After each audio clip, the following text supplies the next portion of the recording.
Welcome back to another FPL deadline stream, this time out of Gameweek 21. It is an extremely rapid turnaround, but here I am with all the content delivered, with a triple recording made last night, and you got a few uploads throughout the day as well. So you have the full coverage for Gameweek 21 and beyond, with the transfer tips, best wildcard squad, and my team selection. Nathaniel Klein is red flagged, so things are looking even worse for my team than they did just a couple of days ago.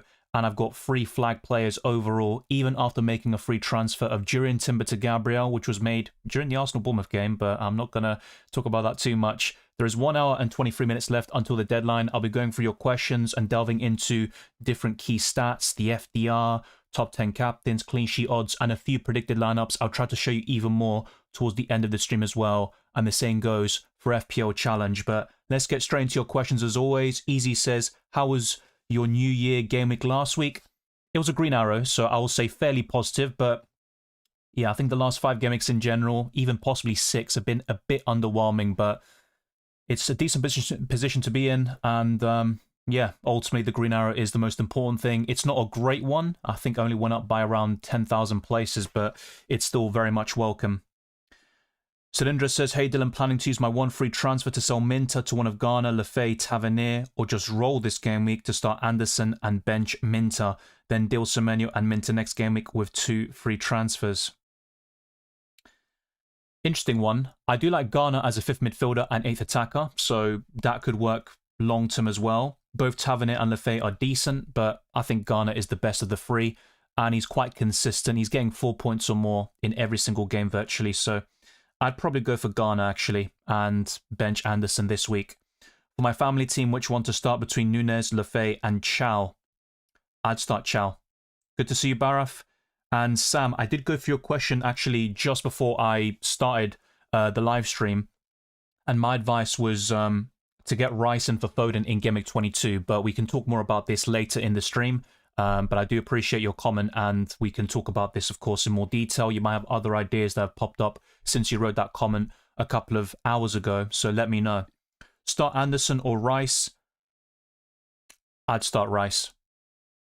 Green arrow from 10k to 8k, great position to be in. Hopefully this week can advance to top 5k. It's certainly possible. Second chance mentioned in FPL, they've done this for a couple of years now, where for the second half of the campaign, they have a separate mini-league there, and that's pretty much all there is to it. Good to see you, Ignacio. So, Bosch Life for Rice and Ekitike for Igor Thiago -4. Tengo pending esa camiseta de mi Team Sporting de Gijón. Te escribo por Twitter. Abrazo, mate. Muchas gracias por eso. Y siempre por comentar en los videos. Lo aprecio mucho. Creo que sí, lo haría por un -4 y comprar Igor Thiago y Rice. Me gustan mucho ambos en sus posiciones, y para mí Rice es el mejor mediocampista en FPL y Thiago es segundo, solo detrás de Haaland, así que me gusta mucho. Not even 6 days to the new year. 2 managers already been sacked. 1 already. More manager to be sacked twice. And Nuno slot problems and recent results. There's a lot going on, even with Celtic. Of course, they changed their manager, and it's a very hectic period right now. I think Amrin was very surprising, but there were some disagreements behind the scenes, and something similar happened with Maresca, of course. Sam says, best Gavardio replacement, Chow, Mukiele, Keane, or Matheus Nunes. I'd just go to Chow as a long-term option.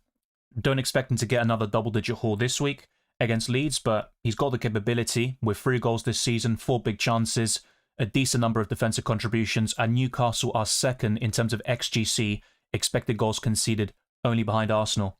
Easy says, are we a manager buying players that perform in the last couple of game weeks? When we buy this player, they're not performing. I think that's a typical thing for FPL managers to do. I just think recently I've been too aggressive with the moves and not given my players enough time to prove themselves. And I went early on Ekitike, which was maybe a good move on paper, but because of the Fernandes injury just a week or 2 afterwards, that meant that I didn't need to sell Bruno Guimaraes to Potts, which is already a big downgrade, and I missed out on some decent returns from Bruno Guimaraes as one example. So I think I've just been a bit too aggressive, and I've tried to be early on certain moves, and it has backfired a little bit. There's a bit of luck involved as well, but I think ultimately I've been a bit too trigger happy with the transfers. Hey Dylan, I have 2.4 million in the bank with 1 transfer. Team is Raya, Dubravka, Timber, Gay, Joachim Anderson, Keane, Alderete, Rice, Foden, Wilson, Bruno Guimaraes, Cunha, Ekitike, Haaland, and Guiu. Thinking of Wilson to Cherki or Enzo. Cherki's on a great run since Game Week 12, essentially, and Enzo Fernandez has scored in back-to-back games. I think with Chelsea's fixtures in mind, I would lean towards Enzo Fernandez, but Cherki is still a consideration, and I wouldn't mind having both of them on the wildcard or with free transfers. So, good question. I think Wilson is still worth keeping in certain situations, but Enzo Fernandez is the preference. Yeah, Darren Fletcher's the interim coach now for United. We'll see how that goes. Sam says, is double Arsenal defence too risky? Have Hincapié and Gabriel, bench one. Wilson or Hincapié? I'd bench Hincapié. I think Liverpool could score against Arsenal, but double Arsenal defence is fine still. There are some tough fixtures on paper, but sometimes they keep clean sheets and look more solid defensively against high-level opposition. Hi, Dylan. Palmer plus Krupi plus Van der Ven, or Watkins, Enzo, Dorgu, or Watkins, Chalobah, Garner. Interesting one. I'm not sure how your team looks like elsewhere. So if you had Krupi Jr., who are your other two forwards? Maybe it's Thiago and Haaland, but what about your midfielders there? At the moment, I would lean towards Watkins, Chalobah, and Garner. Dawn says, I'm going to bench Ekitike more likely. I do Potts to Rodgers, so I don't have to start Richards, Anderson, or Potts if I didn't do the move. Looks fine. Rodgers has some difficult fixtures on paper coming up, but I still back him to do fairly well in that period, so that looks absolutely reasonable. Play Enzo or Rice. A slight preference for Enzo this week. Sam says start who between Sanchez, Lacroix, Hincapié, Gabriel, with Gavadio out, need a transfer suggestion. Yeah, Chow was talked about earlier. Wilson, Saka, Bruno Guimaraes, Rodgers, Foden, Krupi, Haaland, and Thiago. So start Sanchez, Gabriel, your Gavadio replacement in Chow. I think the third defender, I mean, I'm wondering who your other option is in that position because you only list 4 defenders there in Lacroix, Hincapié, Gabriel, and Gavadio, who's going to be sold anyway. In the midfield and attack, I'd bench Krupi Jr. and start the rest essentially and go for a 3-4-3, but I wouldn't mind it so much to start Krupi this week against Tottenham. He scored a great goal against Arsenal only a couple of days ago, but yeah, I'm just wondering who your 5th defender is. Bringing Collins, Keane, other as a long-term 4th defender option. It's still Keane for me. Until Branthwaite comes back, I think he's the best 4.8 million defender and under. Someone else you might want to consider is Van der Ven, who I talked about in the Transfers podcast last night. With the January transfer window open, are there potential for us to buy new players in FPL depending on who the new players are? Well, that's what you're saying there. It's exactly that. It depends who they are. So we see the rumours. We've got an idea of which moves could happen. Mark Gay is linked with Liverpool and Man City. Antoine Semenyo will join City in January. It's just a matter of timing, but he could play once again for Bournemouth against Tottenham in Game Week 21.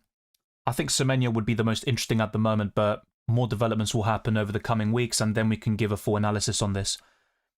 Good to see you, Harrison James. Hey, Dylan, hope you're well. Thoughts on Cash to Keane or other suggestions at 4.8 and less? I think the other suggestion would be Van der Ven, but Keane is still reasonable. Or roll with Joachim Andersen / Cash as first bench for Ekitike.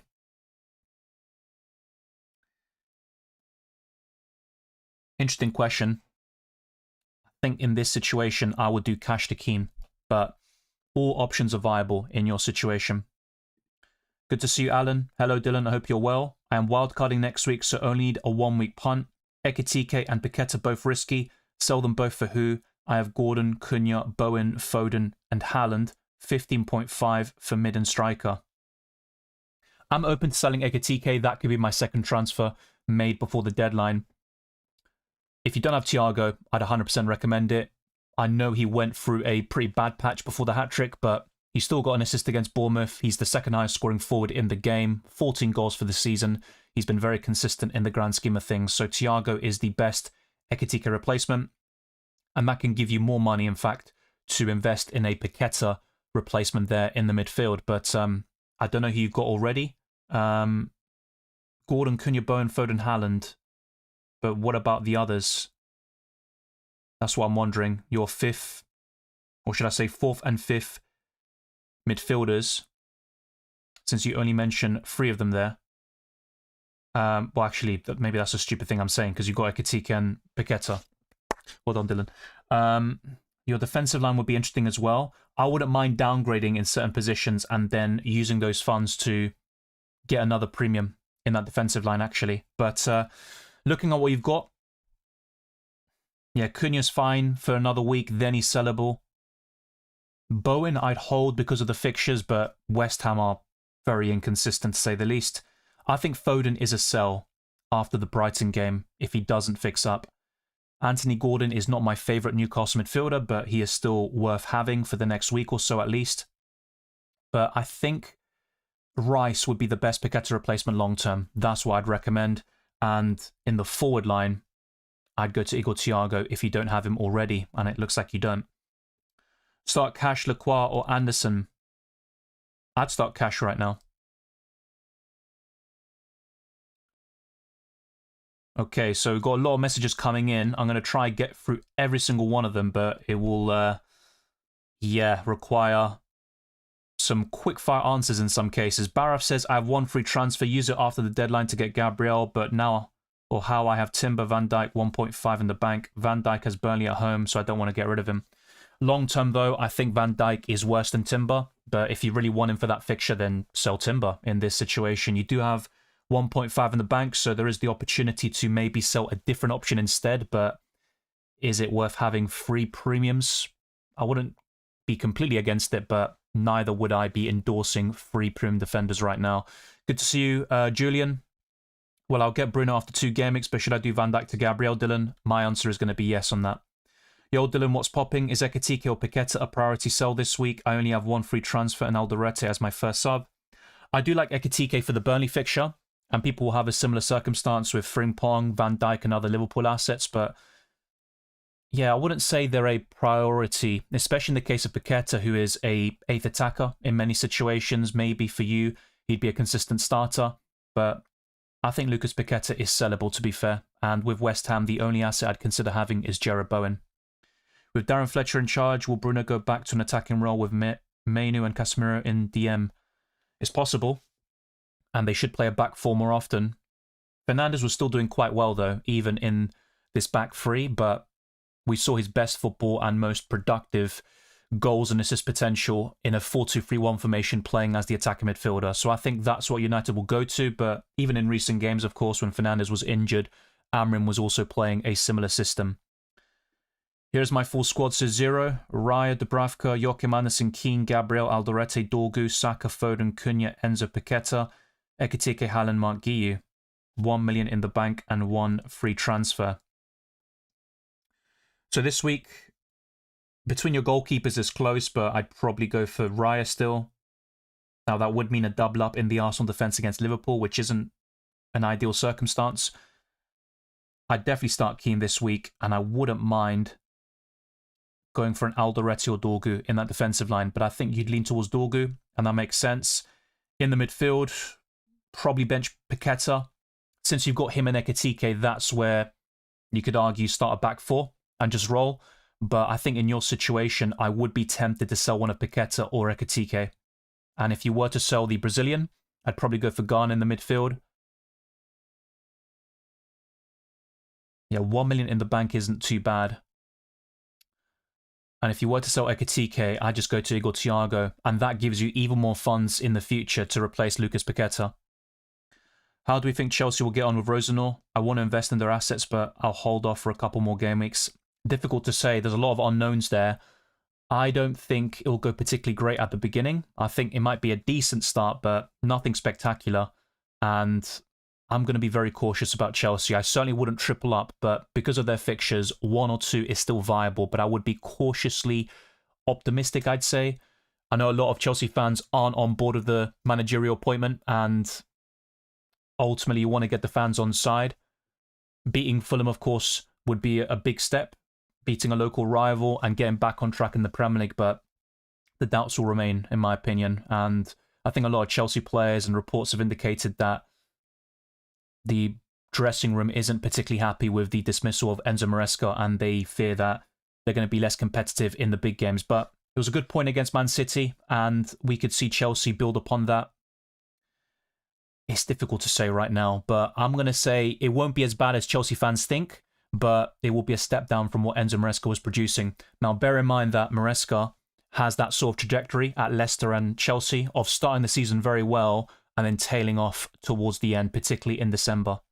Zaid says, hey Dylan, Virgil, Ekitike and Wilson to Gabriel, Bowen and Lefay also have Timber. Looks good, but my preference over Lefay would be Garner, and instead of Bowen, Igor Thiago is the one if you don't have him already. Trenix says, yo Dylan, start one, Raul Jimenez, Ekitike, Wilson or Anderson. I'd start Wilson. Good to see you, Anish.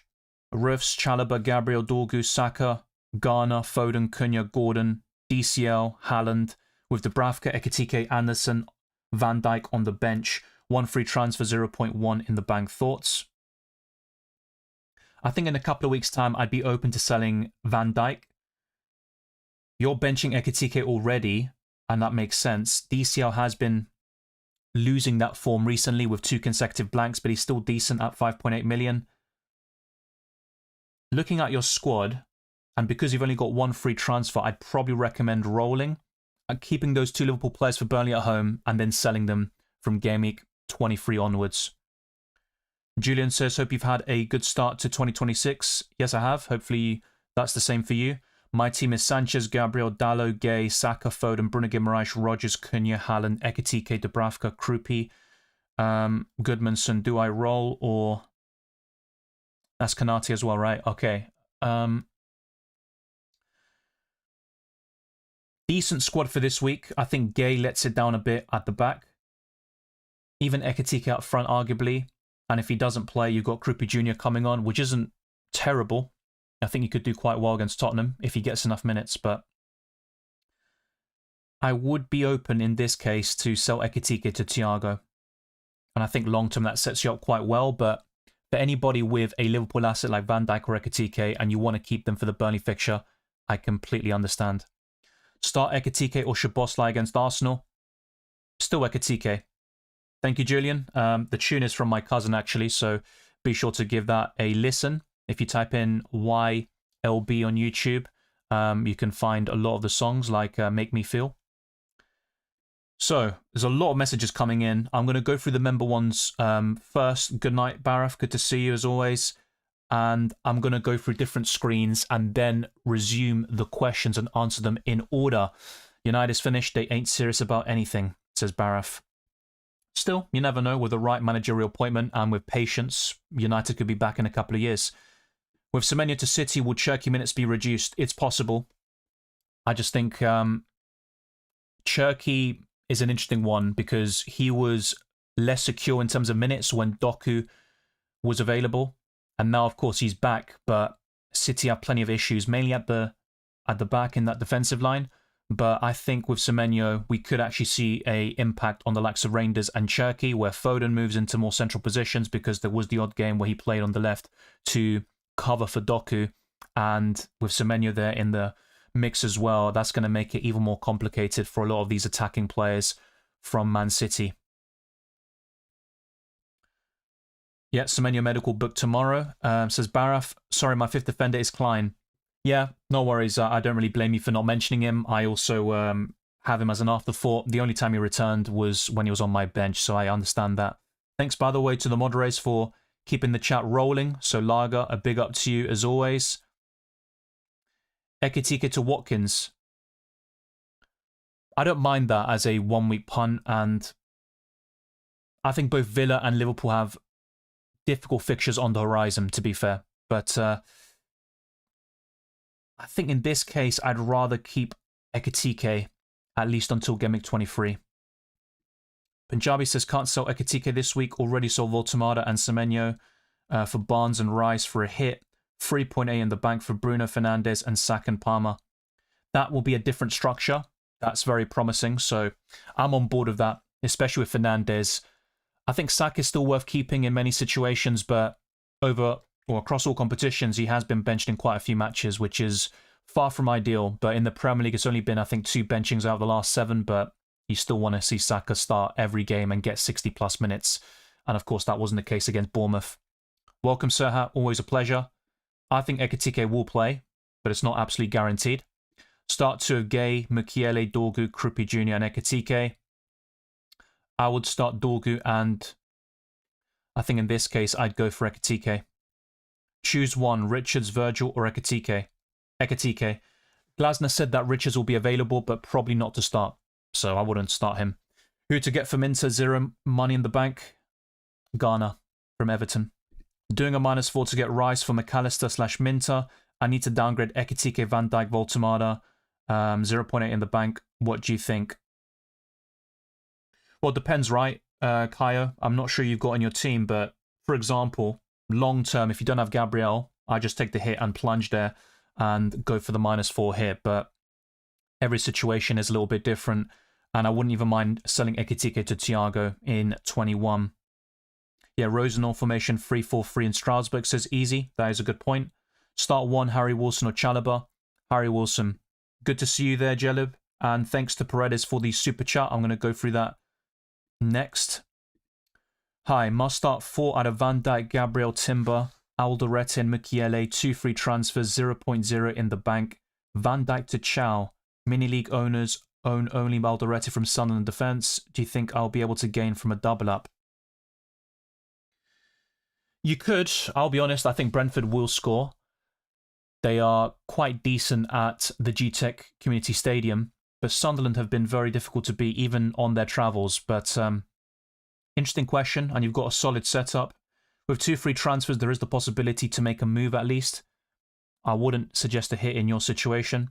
So Van Dijk to Chow, I think long-term that is a good move. Just bear in mind that Liverpool will play Burnley at home in 22, and you might want to keep Van Dijk or Ekitike for other people watching for at least another 2 weeks and then sell. But yeah, you've got a good setup there. I just think long-term, I'd rather upgrade one of your Sunderland defenders to Chow or Van der Ven, actually.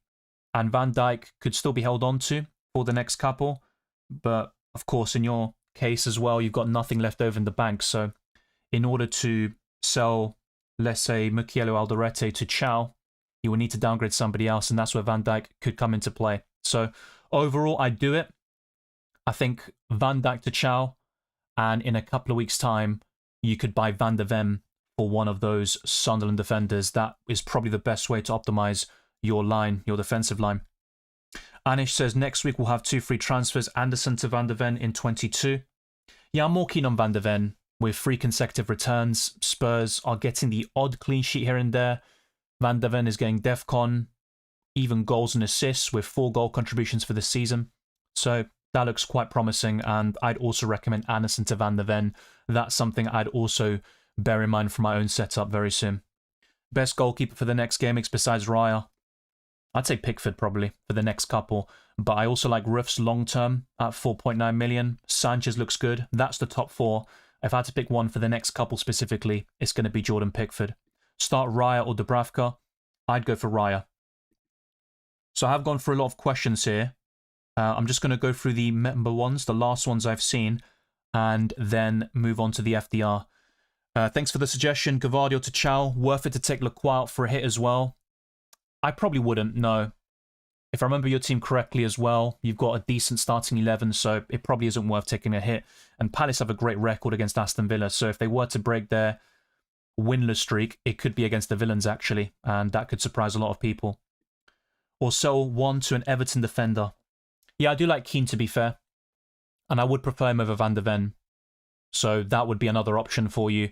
With Tarkowski, I think long-term, he doesn't offer the greatest value at 5.6, 5.7 million.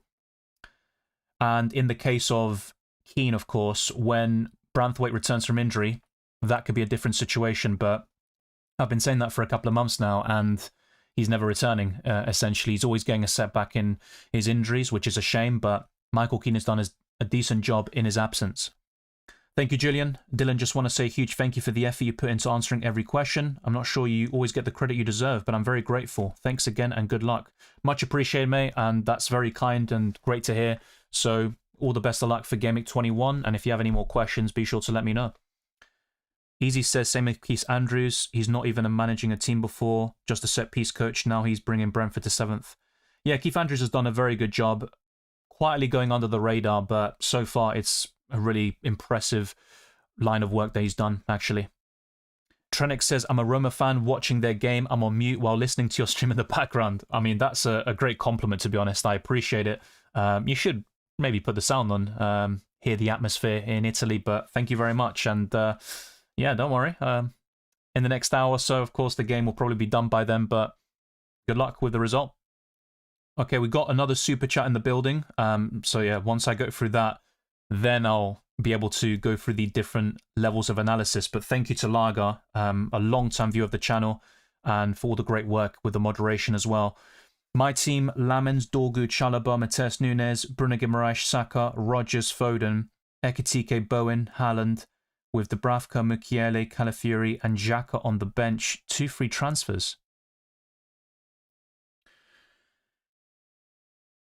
I think long-term, the United double-up would be a huge concern in that defensive line. So that's something I'd look to rectify, even with a goalkeeper move. You've got Calafiori in there, who might still not be available against Liverpool, and we could see Hincapié start at left-back once again. So 2 free transfers here. You've got decent squad depth at least.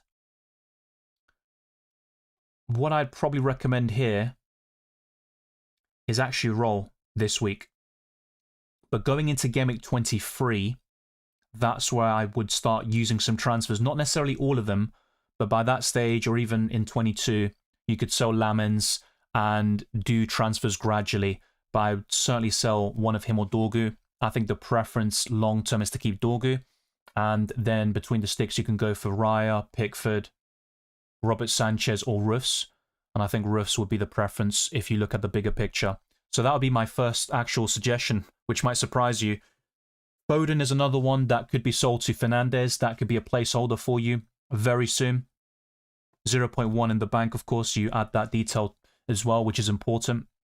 So in order to get Bruno Fernandes in a couple of weeks' time, it might even require selling Saka, which I wouldn't mind, by the way. Doing Saka to Rice, Foden to Fernandes, Lamens to one of those goalkeepers I mentioned, and then using those extra funds, I'd say probably in the midfield, but I'm quite content with Bruno Guimaraes, Rice if you bring him in, and Rodgers. That looks very solid. Yeah, and I think Calafiori is another one who could be sold very soon. Maybe he'd be the first one to offload before Lamens or Dorgu in Gameweek 22, but it all depends on his fitness and when he's available for Arsenal and returns from that injury. Gavardio to O'Reilly or Matheus Nunes. Not much in it, but I slightly prefer O'Reilly, and Gavardio being out of the picture will help him in terms of starting consistently, and that might change a little bit when Aït-Nouri is back, but that will be in a couple of weeks' time anyway. Or should I keep Gavardio on the bench and get Gabriel in for Timber? With Man City, I'll be honest, they have looked very shaky in recent matches, and even in games where they kept a clean sheet, like the 3-0 win against Crystal Palace, they conceded so many big chances, and I think it's better to use a transfer on Gabriel, even though Timber is a very solid option, and he's probably the second or third best defender in the game, but Gabriel is levels above the rest right now. Okay, so I'm going to go through some different screens here, and it starts off with the FDR, and Chelsea are top until Gameweek 26, facing Fulham away, Brentford at home, Crystal Palace away, West Ham at home, Wolves away, and Leeds at home. West Ham, Nottingham Forest, Crystal Palace, and Everton complete the top 5, and those near the bottom include Brentford, Leeds, Fulham, Wolves, and Brighton. The likes of Liverpool, Arsenal, Aston Villa, and Man City are also in the bottom 8. With predicted points, Haaland is top until Gameweek 26. Saka, Cunha, Rice, Gabriel, Foden, Semenyo, Bruno Guimaraes, Palmer, Bruno Fernandes are in the top 10. We could see Fernandes return in Gameweek 22 against Man City at home. With projected price changes, according to livefpl.net, Cherky could rise tonight. The same goes to Gabriel, who is 6.6 right now, but he'll likely go up to 6.7 million very soon. Van der Ven, Gordon, and Collins are the other potential price risers. When it comes to price falls, though, there is Eze, Raya, Trossard, Tavernier, Dewsbury Hall, Cucurella, Pedro Neto, Jair Cunha, and a few other options like Baliba and Victor Gyökeres. But not all of these will happen tonight. The other projected price change is Amad Diallo, who is unavailable due to the African Cup of Nations. Another potential price rise that has just been updated is Ghana, so keep your eyes peeled for that as well. And I compared the stats of Watkins and Ekitike. A lot of people will be very interested in this move, and it has been quite tempting for me because Watkins is in my top 5 for the captaincy, but I still think Ekitike is worth keeping for the next 2 in this situation because Burnley at home is coming up very, very soon.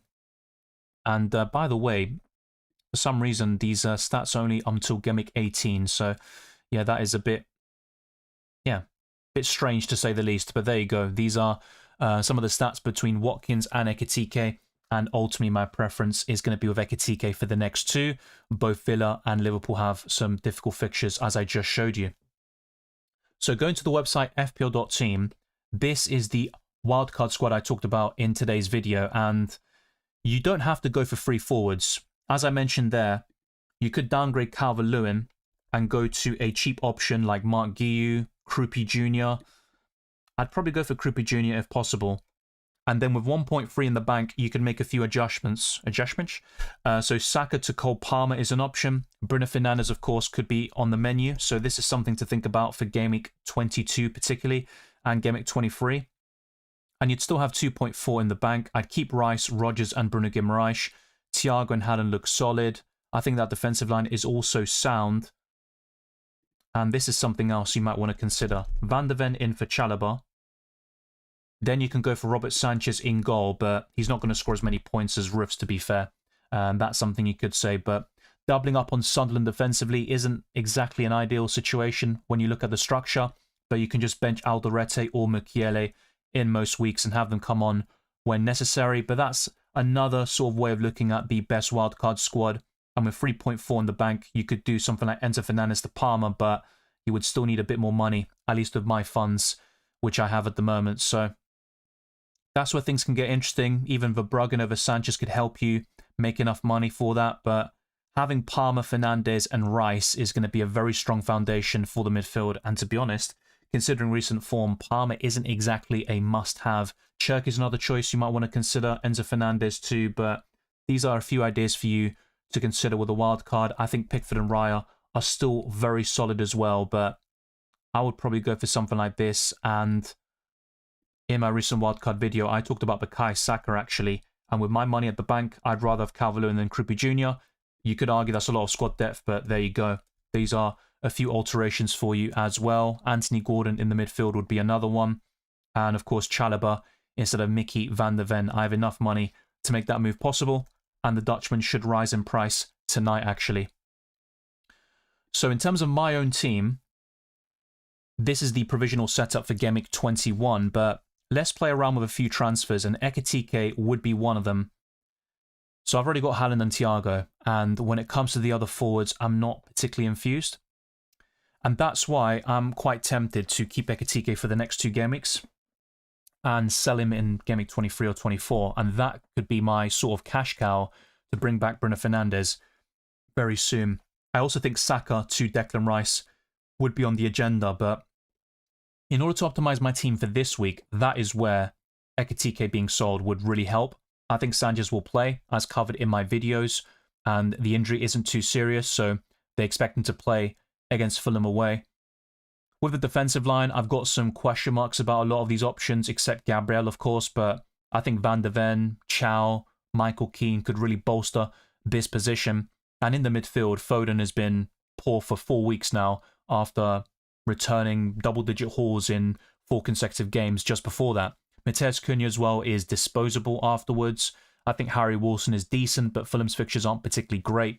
And Saka is a good option, but Declan Rice offers better value, and that could be a nice way of funding Bruno Fernandes in the midfield. So by the time we get to Game Week 22 or 23, my team could look like this. So Saka down to Rice. I'd also look at Bruno Fernandes, and of course United and Arsenal are playing each other on that day, so Fernandes could be waited on a little bit longer. I don't mind Ekitike against Bournemouth away, to be fair, but that could be another sort of sell there. And if I were to keep Foden until Game Week 23, do I sell him before he's about to play Wolves at home? That is about the timing. In FPL and all these fantasy football games, getting the timing right is so crucial. So that is why I might make certain transfers a bit earlier than expected, and that could include Ekitike, of course. I'm keeping my options open, but the plan is to get the likes of Rice and Bruno Fernandes in the midfield once again. With FPL Challenge, this is my current lineup with Pickford, Chow, Gabriel, Palmer, Haaland captain, and Watkins. But this week it is called the Ball Winner, and you get +2 points for every tackle won. And that's why I could switch to a back three or even add another midfielder at the expense of one of Haaland or Ollie Watkins. And I think Watkins is the most likely to be dropped out. But I'm still quite happy with the way things are lining up for FPL Challenge. And as things stand, this will be my final squad for this fantasy format. So these are the team selection graphics which I talked about today. So they do have the updates of Nathaniel Klein being red flagged, and I talked about my Game Week 20 performance. It was my first green arrow in 5 game weeks. It was quite a poor run from me since Game Week 17 essentially, but I'm now back on track. It wasn't a big green arrow though, only a small one, and Joachim Andersen was subbed on automatically for Hugo Ekitike. I captain Haaland, vice captain Saka, and only Igor Thiago and Cunha really delivered for me in Game Week 20, but it was still enough for that green arrow, and a lot of price changes have happened over the last couple of days, and I did make a move before Timber went down to 6.3, and Gabriel will go up to 6.7 soon.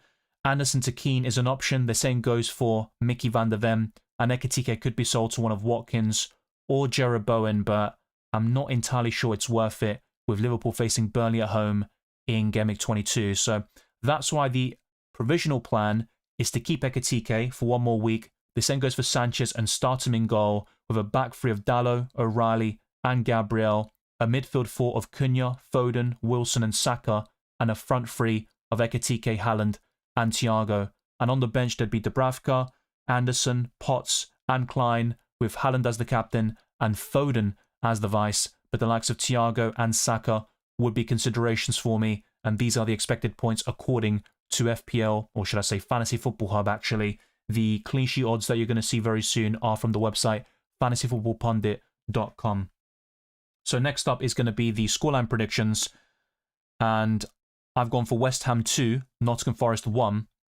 And I did say actually in the last deadline stream, I did have my original prediction for Wolves West Ham, and I backed Wolves to win, but not by 3-0. That was something else entirely. Bournemouth 2, Tottenham 1, Brentford 1, Sunderland 1, Crystal Palace 0, Aston Villa 1, Everton 1, Wolves 0, Fulham 1, Chelsea 1, Man City 3, Brighton 2, Burnley 1, Man United 2, Newcastle 1, Leeds 0, and Arsenal 3, Liverpool 1.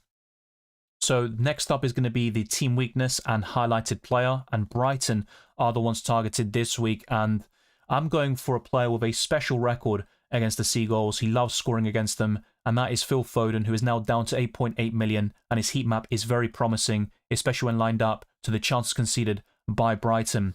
With the clean sheet odds, Everton are top, Brentford, Arsenal, Man City, Newcastle and Manchester United are in the top 6, and Brighton and Hove Albion are bottom with a 10% probability of keeping a clean sheet against Man City away. And last but not least are the top 10 captains, and that is where Erling Haaland does top the charts, but only just. His teammate Phil Foden is in second, Thiago is third, Saka, Watkins, Cunha, Palmer, Gordon, Rodgers and Bowen complete the top 10. Let me know which other players you would include in this list, and maybe Declan Rice, Gabriel would be considerations for you, and there are plenty more where that came from as well. With predicted lineups, I'm only going to show you the first couple because not all of them have been completed. But with Arsenal, I'd back them to go for Raya, Timber, Saliba, Gabriel and Hincapié, Zubimendi, Odegaard, and I would put Declan Rice in here. I'm not sure why this hasn't updated actually, but Rice would be the one in the midfield. So it's probably worth going back to this a little bit later on. But yeah, I think Rice will start in the midfield, Saka, Gyökeres and Trossard up front. And I got 9 predictions correct for Arsenal last week, so that takes my total to 198 out of 220 for the Gunners. So I'll go back to this very soon, but in the meantime, I'm going to talk about my FPL squad and go through some more questions, and there could be a poll as well in regards to my final transfers. There are only 44 minutes left until the deadline, so make sure to lock in and have everything set up, and let me make sure that all the members and patrons have been answered. The same goes for Super Chatters as well. Good to see you. Wow, that's a lot of answers, Dylan. No questions from me tonight, mate. Thank you very much. I appreciate it. And there are still plenty more headed your way. Whether it's a 2-hour stream, 1.5 hours, or 3 hours, that's always the aim, to interact and answer as many questions as possible. DCL to Thiago? I think so. Calvert-Lewin offers good value, but Thiago is a step up. Darren Fletcher confirmed that Mason Mount and Bruno Fernandes should be in the squad for Gameweek 21, but will be on restricted minutes. Yeah, that's a big boost for Man United, and I think Fernandes is definitely worth keeping in mind. That's why I'm open to maybe holding Ekitike for now and using him as a cash cow in Gameweek 24 for Bruno Fernandes. I think that could be the best time to buy the Portuguese midfielder.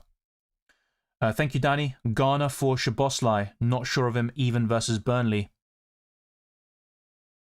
I think Garner is probably a better option, and he's a bit more consistent. He'll give you 4 points or above in most game weeks now. Both of them have decent rooster points, but Szoboszlai has 2 goals and 1 assist this season. Garner has better numbers there and more defensive contributions with over 200 for the campaign. So I think Garner would not only give you more points, but also better value, a cheaper price point, and more routes in general. And I think with bonus points, Szoboszlai is quite good for that, but Garner is also not too shabby either.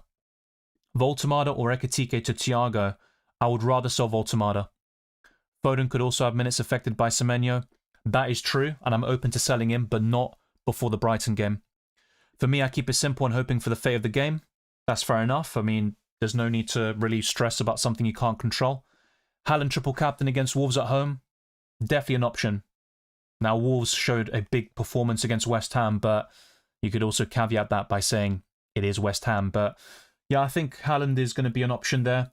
He needs to show a bit more form, though, because that's 3 consecutive blanks and some poor performances to boot. Captain Bruno Guimaraes, Foden, drop in form, time for Cherki. Bruno Guimaraes has been great recently, but I wouldn't captain him against Leeds. I don't think he's going to return 10 points or more. If I'm wrong about that, we can talk about that in the next stream, but that's my sort of early prediction. That doesn't mean I don't recommend Bruno Guimaraes in general, because in the midfield, he would be top 5 in the game. Just a Parkeepus' team, Captain Haaland, probably going to roll. Thoughts? Would you change the lineup? So Rufs, Timber, Gabriel, Chow, Rice, Semenyo, Foden, Garner, Cunha, DCL, Haaland. Looks good. Van der Ven on the bench, O'Reilly, Ekitike. I'd possibly start O'Reilly over Timber, but apart from that, I think it's well set up. Hello, Dylan. Start Paqueta or Rodgers? I'd start Rodgers. Hey, mate, should I start both Timber and Gabriel or bench Timber for Wilson? I'd bench Timber for Wilson. Now, would it surprise me if Gabriel blanked and Timber returned? Probably not. That's the way FPL can work sometimes, but yeah, that would be my advice with your situation. Start Krupi instead of Ekitike. I take the punt on that personally, but that's just me. Start Wilson, Van der Ven, or Ekitike. From these 3 players, I'd start Wilson. Thoughts on Richarlison as a differential punt? Not for me. I just don't trust the player enough to go for that sort of 1-week option. Even at that, I'm just not really on board. But of course, you know him from his time at Everton. Richarlison has moments of magic as well, but a very inconsistent player in the grand scheme of things. Hello, Dylan. Start Paqueta or Rodgers? That's been covered, thank you. Start Anderson or Tarkowski for Virgil? I wouldn't. Well, I'm guessing you're buying Tarkowski for Van Dijk. Interesting one. I'd probably go for Tarkowski. I have Ekitike, Voltemada, and Minter. What to do with one free transfer? Yeah, I would use it. And the thing is with Voltemada, he could start this game against Leeds, but long-term he is a sell. Ekitike, a bit awkward because horrible fixture this week. He's a doubt, but then it's Burnley at home where he could start, and he might even be the best captaincy option. So, very interesting question. I would probably just sell Voltemada, keep Ekitike for the next 2, and I think you'll start against Burnley at home, which is what you want him for. Thank you, John Paul. The same goes to you. Happy belated 2026. Thiago in for Ekitike, or add a second transfer to bring in Keane for Dorgu on a -4. Just stick with the free transfer. You can always bring in Keane later on, but of course there will be no Wolves at home fixture. Do City defensive injuries not put you off O'Reilly? Yeah, I think the last couple of games have put me off O'Reilly in general, and even though Gvardiol being out is going to cement O'Reilly a little bit more, it also means they're more vulnerable defensively on paper. So he'll probably play Kusanov and Ake alongside Matheus Nunes and O'Reilly. It's not a great defensive line. Yeah, the answer to your question is going to be yes. Start Krupi or Wilson. Tough one. I lean towards Krupi, but the minutes are going to be a big concern. He might not even start. Evanescent also scored against Arsenal, capitalising on that Gabriel mistake, and Krupi Jr. scored very late on in the game to give Bournemouth a lifeline. Captain Bruno Guimaraes or Haaland? Haaland. Alderete or Mukiele? I prefer Mukiele, but there is a 0.3 million difference in price, or 0.2. Heard Ballard is back, so Mukiele will be moved to right back. Is that true? Well, yes, and Sunderland have played a back five at times, and on other occasions they play a back four, but some of their defenders are quite adaptable. So Hume can play on both flanks, Mukiele can play as a right back or in central defence. Ballard is only going to play really in one position. The same goes for Alderete, but Sunderland have plenty of options in those positions, and I think Mukiele will move back to right back. There's also Hertrauda, who could start plenty of games for Sunderland, as he has done recently. Ekitike to Bowen. I'm going to say no here. Keep Ekitike for the Burnley fixture, and then reassess, and you can sell him as part of a way of funding other moves like Bruno Fernandes in 22, but I might even wait until 24 to bring in Fernandes there. Hi mate, struggling who to start between Ekitike and Xhaka. I understand that. I'd still go for Ekitike here, but not by much. Should I put Ekitike on the bench or start him? Depends who the alternative is, but I don't mind benching him in some situations because he's facing Arsenal. Now, he is a quality player, and he will be the main threat for Liverpool if he does start at the Emirates. Verbruggen or Raya? Definitely Raya for me. Chow or Hall? Chow.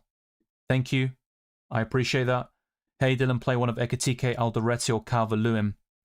This is close. I'd just about go for Calvert-Lewin. Best defender under 5.1 million. So Chow is 5.1 himself, so under 5.1 is probably Keane, and Van der Ven is a second, a close second there. Play Raya or Dubravka? I'd play Raya. Ekitike 2, I'm guessing that is. Igor Thiago would be a solid shout. You don't need to have free forwards though. I think that's become very clear this season.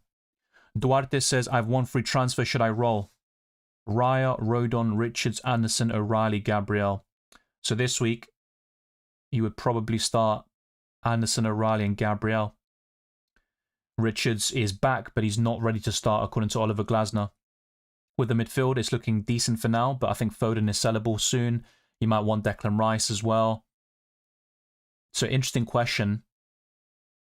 Only one free transfer. I would roll, but with an open mind to making several moves in the coming weeks. Favorite country music says, hi Dylan, bench one attacker. Enzo, Harry Wilson, Foden, Bruno Guimaraes, Rodgers, Thiago and Ekitike. I'd probably bench Ekitike here, which could be risky, but I think that is the way to go.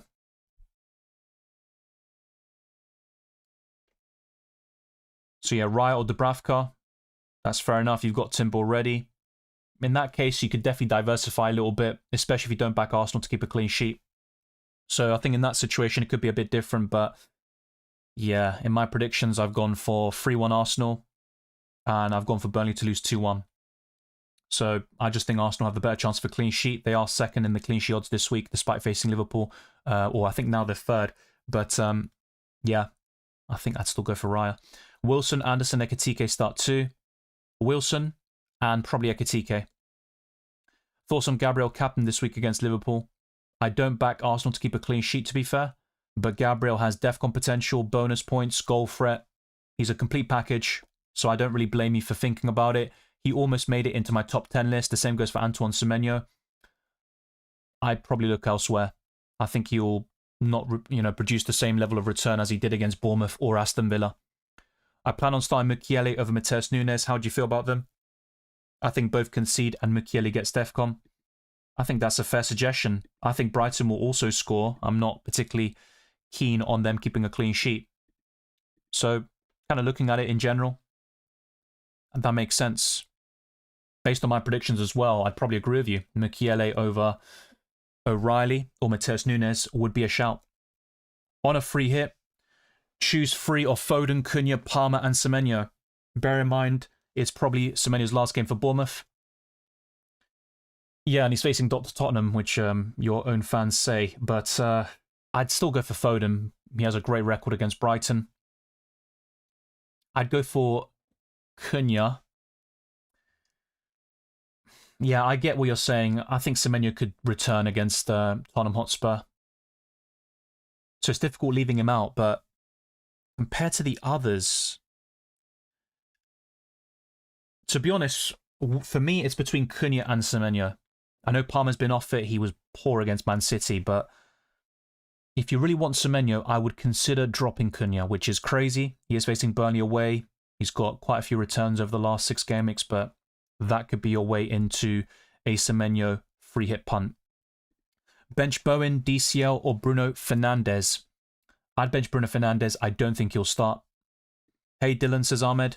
140k right now, and I'm barely scraping by every week. Raya to Sanchez plus Van Dijk to Gabriel for a -4, or Ekitike to Watkins, or just play a 4-5-1 Anderson and Wilson versus Chelsea and roll. Yeah, interesting one here. Very interesting. I would say Sanchez and Van Dijk to Gabriel. I'd like the moves in general, but not for a hit.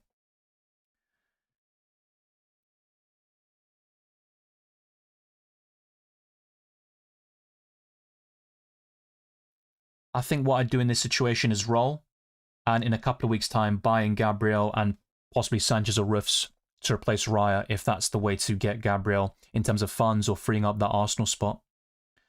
And by that stage, you can also sell Ekitike, but instead of Watkins, you might be looking at Bowen, maybe just cheaping out that position, and then using those funds to bring in Bruno Fernandes in Game Week 24. Welcome, Deceptive Banana. Good to see you. Hi, Dylan. Raya, O'Reilly, Virgil, Keane, Timber, Rice, Wirtz, Foden, Haaland, Ekitike, Bowen, with the Bravka, Alderete, Lefay, and Jack on the bench. So triple Sunderland. 2 free transfers, 0.1 in the bank. How to get Gabriel? Yes, between O'Reilly or Virgil as my sort of preferences to sell. Even with Timber, you can't afford Gabriel, so I think it makes sense to probably sell one of O'Reilly or Van Dijk instead. What you could do actually is Ekitike to Thiago. The only downside to that is you're missing the Burnley fixture in Game Week 22, but I think in the grand scheme of things, it will help your FPL squad even more. It gives you enough money, better value, more consistency from Thiago, and you can upgrade one of O'Reilly or Van Dijk. What I'd probably do actually is sell O'Reilly first, and yeah, I think Van Dijk could be held on to for another week or so.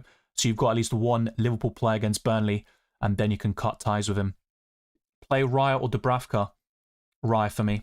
Chow or Hall, as covered earlier, it would be Chow. Voltemada to Thiago for a -4. I'll be honest, I think Voltemada could start against Leeds, but timing is so important in FPL, and ultimately he is a sell. I think Thiago is better than him, but I wouldn't do it for a hit. Thoughts on a bench boost with Kelleher, Tarkowski, Keane, and Garner? So triple Everton here, and 1 Brentford. Wolves are crap, but they seem to have turned the corner. Want to get rid of the chip ASAP? I understand that. And after Game Week 30, you might be prioritizing the free hit, the triple captain, and the wild card for the doubles and blanks headed our way. So, not a bad idea. I think on paper, that's a very solid bench, but I'm just wondering who's in your starting 11.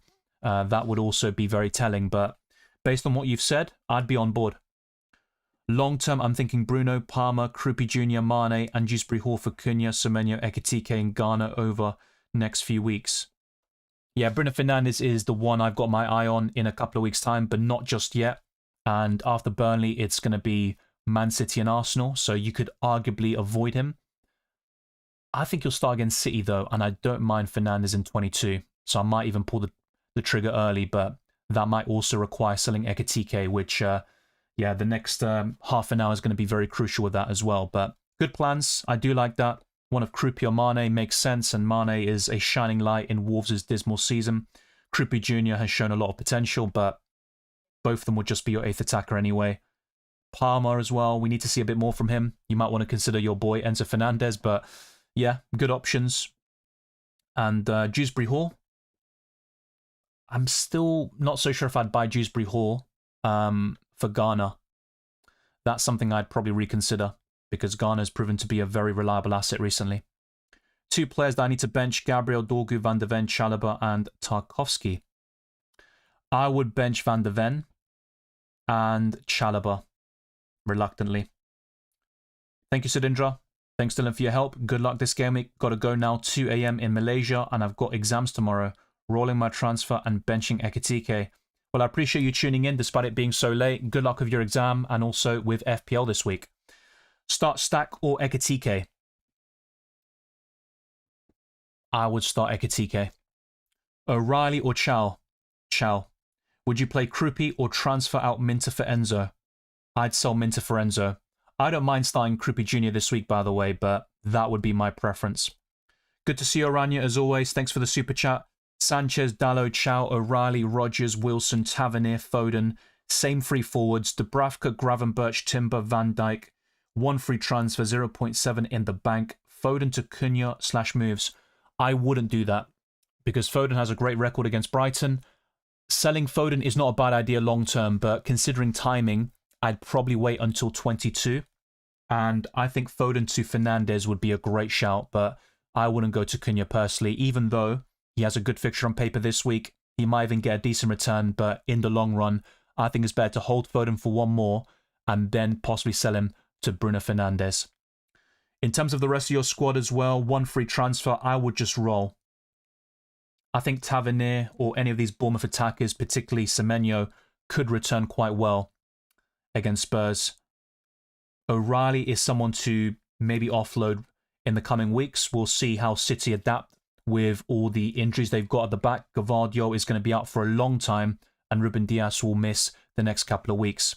Thank you very much to Odesma. As he says, show the stream some love, hype it as well on the YouTube app, click the button, share this stream as well around with those that love FPL and UCL Fantasy.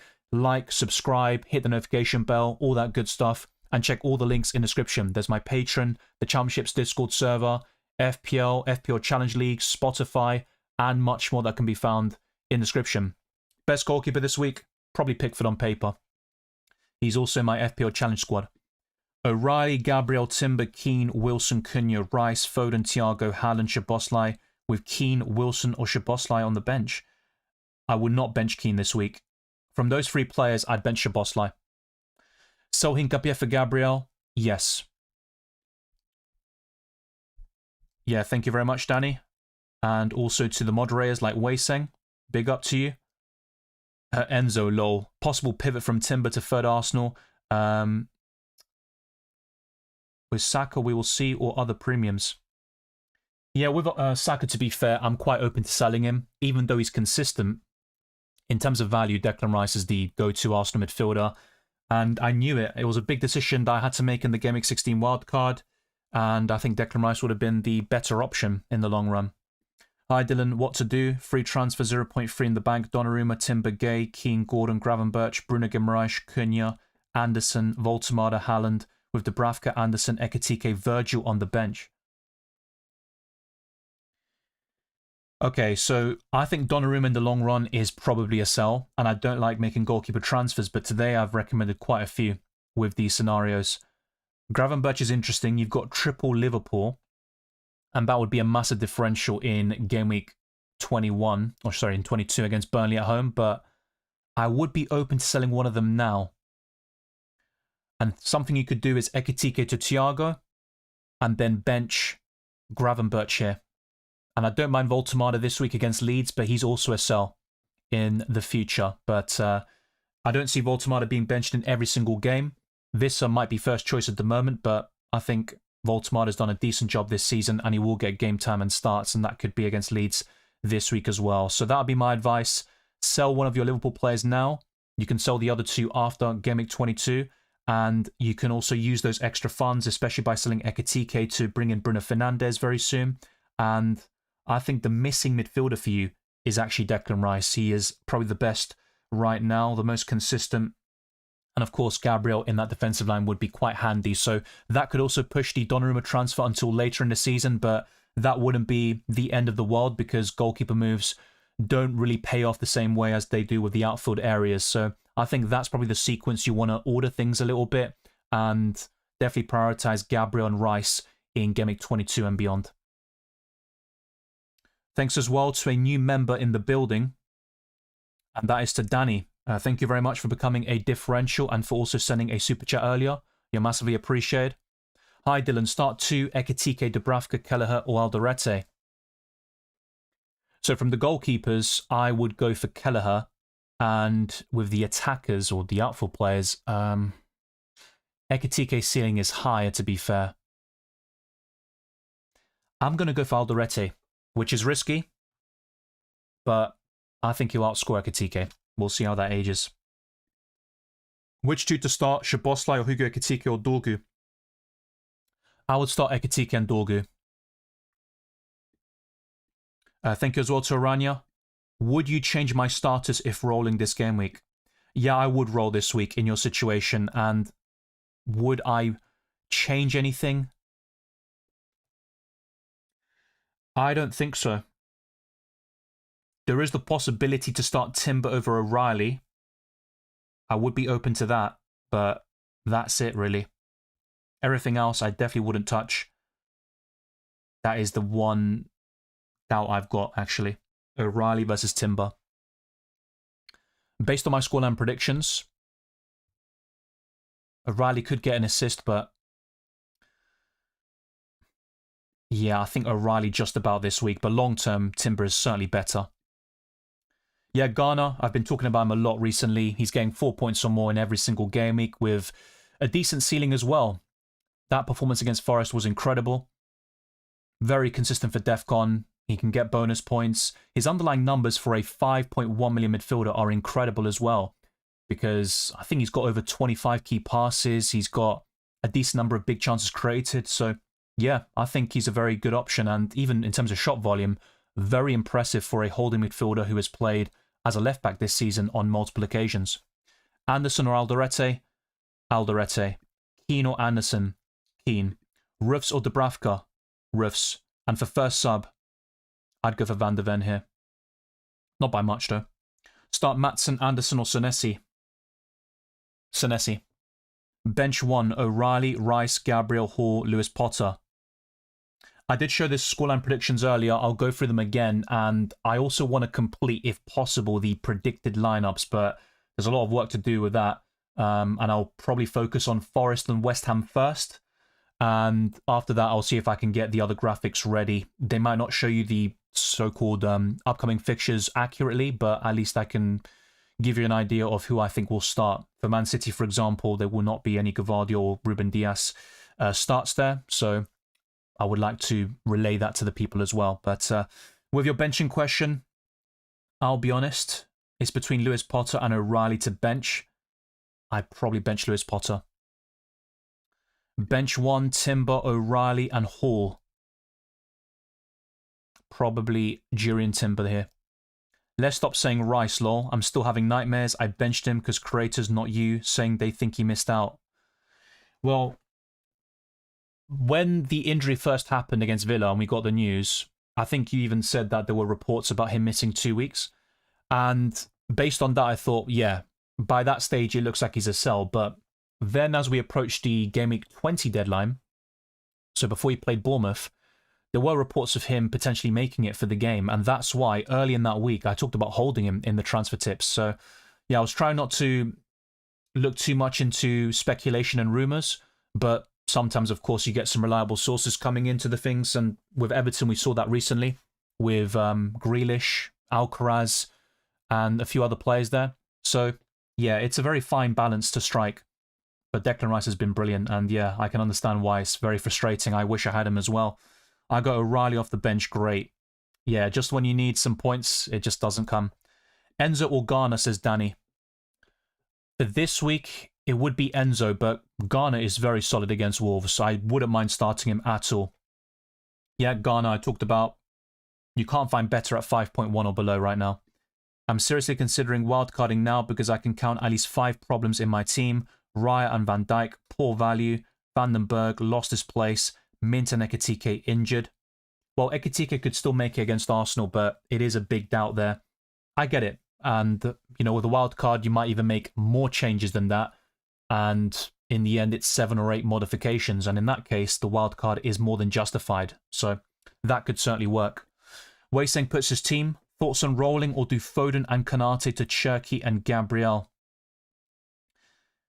That looks good. My only concern is selling Foden because I do back him this week against Brighton. That would be my sort of gut feeling. We'll see how accurate that is. But yeah, as a duo, Cherki and Gabriel is superior. Hi, Dylan. Start 1. Wilson or O'Reilly? Wilson. Need help benching 1 from this long list. Dorgu, O'Reilly, Timber, Keane, Semenyo. I'd probably bench Timber. It's between him and O'Reilly. The rest, I'd definitely start this week. And Keane and Semenyo are guarantees there. My Timber now has a gap price of 0.4 with Gabriel. I think he will be best sold Cunha for Guimaraes. Long term, that's a great move, but you don't need to do it yet. I think in terms of timing, you might be looking at 22 or 23 in terms of selling Cunha. And you might also want Bruno Fernandes, so you might be looking at a different Bruno by that stage. Delap o Richarlison, ¿qué piensas? Te digo la verdad, no me gusta ninguno, pero para la jornada 21 creo que Richarlison es un poquito mejor. Start both Gabriel and Timber or drop Timber for Gabriel. Sorry, for Virgil. Yeah, I'd start both of them. Now, Van Dijk scored at the Emirates last season in a 2-2 draw. So, Van Dijk can score a big goal, of course, but I'd start Gabriel and Timber. By the way, Delap played very well against Man City, so I wouldn't blame Carlos, for example, if he started Liam Delap there. But yeah, I'm not a big fan of either one. But thank you very much. Hopefully you like the answer to the question. And I'm going to put a poll out here. So let's make sure that you all know my transfer. So after...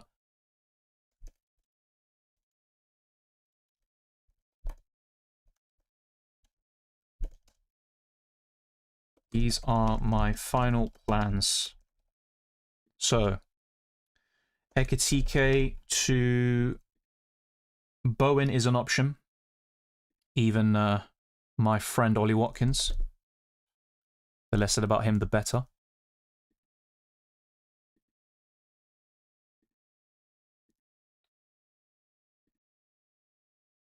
Okay.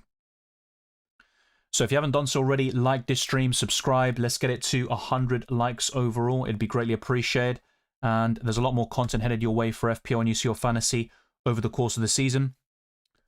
So let's do Ekitike to Bowen. I think the other forward I'd look at is Watkins. And then we're going to bring in...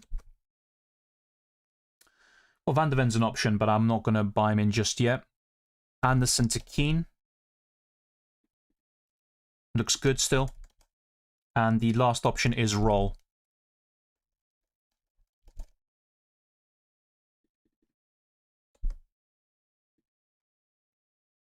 Okay, so we've got another super chat in the building. I'll go through that and the member questions first. So thank you to Deceptive Banana. O'Reilly to Gabriel would give me 4 Arsenal players, so maybe one of Raya or Timber have to go. Yeah, you have to sell one of them. My squad, Raya, O'Reilly, Van Dijk, Keane, Timber, Rice, Wirtz, Foden, Haaland, Ekitike, Bowen, Dubravka, Alderete, Lefebvre, and Xhaka. I'll be honest, I just bought in Gabriel as a long-term move and also out of frustration. I think you're blank against Liverpool, so my advice is actually to probably hold off a little bit. You could maybe do something like Raya to one of Pickford or Roofs and then bring in Gabriel for O'Reilly, but I'm not that convinced about Gabriel this week. Hopefully I'm wrong and he does produce a big return, but yeah, I think with Arsenal, I think they'll concede and Gabriel won't score or assist, and we'll see what happens there. But long term, I think the best Arsenal trio would be Rice, Gabriel, and then one of Saka or Timber. So a double up in the midfield looks viable. I think maybe in the bigger picture, the defensive double up is even more solid. So yeah, with Raya, even though I'm not a big fan of goalkeeper transfers, that is the one I'd probably sell to fund the move and also free up the spot. So you can have that triple up in Arsenal, which includes Gabriel, which is a great move long term. But in terms of timing, I would reconsider it. So based on what you're saying here, if you were to do it this week and you really want Gabriel now, I would probably sell Raya to Pickford or Roofs and then bring in Gabriel that way. Thank you very much for the super chat. And also to the moderators for keeping things ticking along very nicely. Dylan, to start Gabriel, Hincapié, or Gay? I'd start Gabriel and Gay, actually. And Palace have a good record against Villa. It would not surprise me if Palace got a result, actually. But in the poll, Watkins is just about leading. Selling Ekitike to Watkins is the kind of suggested move. And Bowen is the second highlight transfer, but Rolling is also not too far behind. It's got 32% now. It's neck and neck now with the Watkins move. And Ekitike... Sorry, why did I put Ekitike for Keane? What an absolute bot. I meant to put Anderson in there. Yeah, Joachim Anderson. Absolute bot. So yeah, hopefully you understood that. It's not selling Ekitike to Keane, otherwise I'd do that and have 6 defenders. But there you go. Start Jacques or DCL? DCL. Hey mate, just joined. Do you think Ekitike starts? I believe so, but I'm not fully confident. I couldn't guarantee it for sure. Is Semenyo a sell this week? Based on what Iriola said, it looks like he'll play against Tottenham. I'd keep him for 1 more week at least. Which 2 to play? Wilson, Raul Jimenez, O'Reilly, Anderson, and Elliot Anderson. I would start Harry Wilson and I think Elliot Anderson. Buy Rice or Guimaraes. I like both of them, but Rice is the preference. Foden or Reinders. Still Foden for me, especially this week, but long term the best City midfielder is Cherky, as things stand. Fulham, Robinson or Szoboszlai, who to play? Robinson. Semenyo, Cash or Gay, bench 1. I would bench Matty Cash. I hope Rice definitely plays today. Thought might be Bournemouth out, then Liverpool. Oh yeah, well, Rice should play. This was the game they wanted him for. I was a bit surprised that he started against Bournemouth, but he was close to making it against Villa as well. And that's what the reports indicated before the Gameweek 20 deadline, which I relayed to the viewers as well. Lucas says, would you change something? Sanchez, Dubravka, Gabriel, O'Reilly, Keane, Mukiele, Richards first sub, Saka, Rice, Foden, Gordon, Cunha, Haaland captain, Ekitike second on the bench, Guiu third. I would put Ekitike over Richards in the pecking order. I would definitely change that. In terms of the starting 11, possibly start Ekitike or your replacement for him instead of Mukiele, but that looks pretty solid in general. And to be honest, based on my predictions, I wouldn't mind starting a Sunderland defender over O'Reilly this week. That is certainly a shout there as well. Good luck this game week. I'm going Haaland triple captain. Got a feeling he's going to bang. I think one of Haaland or Foden will do well against Brighton. And I've currently got Haaland captain, but Foden is the one with a brilliant record against the Seagulls. If it was you, what would you do with my team? Free transfers, no money in the bank. I'd have to go back to your squad, Weising. And I'm not going to lie, I can't see it. So, yeah, if you have it copy and pasted, make sure to do that, and I can go through it one more time. So let's see. So free transfers, no money in the bank. I think I just found it. Interesting. Yeah, I can see why you were thinking of Foden and Konate to Cherky and Gabriel. And buying Gabriel is definitely the right decision. I think with a lot of your defenders, they are sellable in the long term. That includes Konate, Klein, O'Reilly. Both Timber and Shaw are fine. I wouldn't mind keeping both of them, of course. But you've also got Raya in goal and then no Rice in the midfield. So based on your situation here, I'd maybe sell one of Raya or Timber in the coming weeks, buying Gabriel, and I think in the long run you'd want Rice in the midfield. And I think to buy Bruno Fernandes, what you should do is sell Ekitike, but probably in Gameweek 23 in your situation, not right now. And to make a move this week, buying Cherky and Gabriel, it looks good. It definitely does. I probably would do this actually, but just be conscious that Foden has a great record against Brighton and it could backfire, at least in the short term. But in the long run, you can then sell one of Raya or Timber at your own leisure to get Declan Rice in the midfield as well. But that's not something you need to rush necessarily. Thank you, Sid, for the super chat. Bench 2, O'Reilly, Cash, Mukiele, Dorgu, Cash, and Elliot. I'm just wondering who the other player is because you mentioned Cash twice there.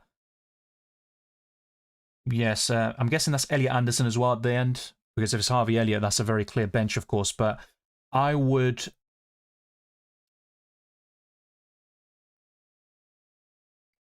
bench Elliot Anderson, and I think the second one I'd bench is Mukiele, actually. But it's very close between him, O'Reilly, and Cash in general. In my prediction, I've got 1-0 Villa, but I'm very conscious of Crystal Palace's record against them. There is no Ismaila Sarr to terrorise Aston Villa, but Palace have been in poor form recently, and that's why I think Aston Villa versus Palace will be a low-scoring game, potentially a 1-0, 1-1. That's something I might need to address again with my scoreline prediction, but it's a good question. I think with the players you've mentioned there, I'd definitely start Dorgu. I'd probably take a punt on O'Reilly for the attacking threat.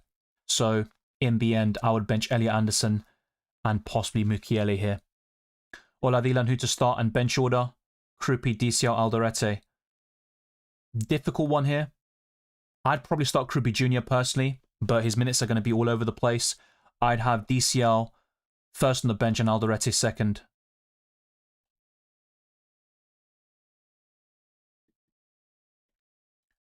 Starting Mukiele with Anderson and Lacroix on the bench in that order. That looks fine. I'd probably favour Mukiele over those two as well. There is a case of maybe putting Lacroix over Joachim Anderson, but yeah, that's fine. Bowen or Gravenberch? Bowen. I'd start Dorgu, but it also depends who you're benching. AK94 says, hey Dylan, thoughts on my wildcard? Rufs, Tarkovsky, Gabriel, Chow, Van der Ven. Looks good. Enzo Fernandez, Saka, Palmer, Cherky, Rice, Haaland with Dubravka, Mane, Alderete, Krupi. Really good starting 11. My only concern is that you've got two 4.5 million options in Krupi Jr. and Mane, but it does allow you to go for Palmer, Saka, and very soon you might even want to go for Bruno Fernandes over Saka, and that gives you more money to upgrade one of Mane or Krupi Jr. So for now it looks good, but I would consider that sort of switch in a couple of weeks' time, and it is a bit of a different looking wild card. It's got some of the foundations I talked about in my recent videos, but it also has a few differences in there. And I think having Saka, Palmer, and also just all of these options in general, with the ability to have Bruno Fernandes in there, it's something that not many people will have at their disposal, particularly non-wildcarders as well. The way Liverpool players are right now, I think it's hard to score against Arsenal. I think Ekitike is not a favourite this game week. But he does face Burnley at home next week. That's the problem there. But yeah, it's not an easy one. I think there's also a lack of clear standout forwards, and I've got two of them in Thiago and Haaland. But if it wasn't for that hat-trick by Thiago, I think people would be kind of inclined to just ignore Thiago for now, and in some cases sell him.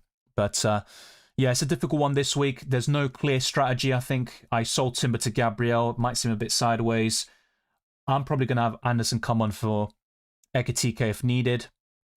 And it would be a double up in Fulham if that's the case, triple up in City, double up in Arsenal, 2 United players, and a Brentford option with Sanchez completing the starting 11. But yeah, going into Gameweek 22, having 2 free transfers would be quite nice. I'd like to keep Ekitike for that. And I think he will be available for either the Arsenal or Burnley games at least. And very soon I'll be having my eyes on Bruno Fernandes in the midfield, getting Declan Rice in there as well. And I might even cheap out Ekitike instead of going for Bowen, all these different options as well at our disposal. But yeah, if I were to make a sort of 1 week punt this week, it's probably Bowen, but I don't trust West Ham enough. And that's why I think it's better to have more transfers and wait a little bit. Over the last couple of weeks, I've been trigger happy with my moves, and I've only worsened this situation by doing so. And it's very important to be patient sometimes in FPL. With Haaland blanking 3 game weeks in a row, is the Haaland obvious captaincy decreasing? Yes, which is something I talked about in my recent podcasts. It's good that we don't have to always captain Erling Haaland or feel that obligation. Sydney puts, this is the wildcard team I would go for. Kelleher, Dubravka, Gabriel, Timber, Chalobah, Chow, Mukiele, Palmer, Foden, Rodgers, Rice, Enzo, Haaland, Krupi and Mane. Thoughts? Good setup. And that's another example of a wildcard with Palmer and Enzo, which will be quite differential in the grand scheme of things. Yeah. Unless I just read out your message from earlier. But yeah, my only concern here is having to 4.5 million players in Mane and Krupi Jr., so I think AK said the same thing here. But overall looks really promising, and as I mentioned to him, you can also consider a change here in a couple of weeks. So Foden could either become Bruno Fernandes, or you go to Bruno Guimaraes and then use those funds to upgrade one of Mane or Krupi Jr. I think that would be the best way to go about it long term. You don't necessarily need to have two great options on your bench or fully stack your 50-man squad, but having said that, I would rather have more squad depth than just one decent option and the rest being cheap choices. Now, Mane and Krupi Jr. will offer good value at points, but yeah, the starts will be a bit inconsistent, particularly for Krupi Jr. right now. Yeah, AK, I went for your wildcard team literally just a few minutes ago, and I talked about a similar sort of pattern with Sydney as well, so thank you very much for the question.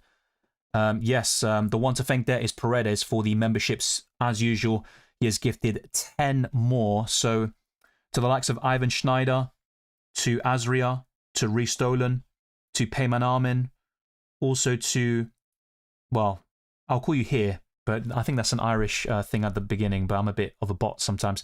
Alexandru, so some familiar faces in the chat here, to Mash Shady, Batukali, Adam is Everywhere, and Karem.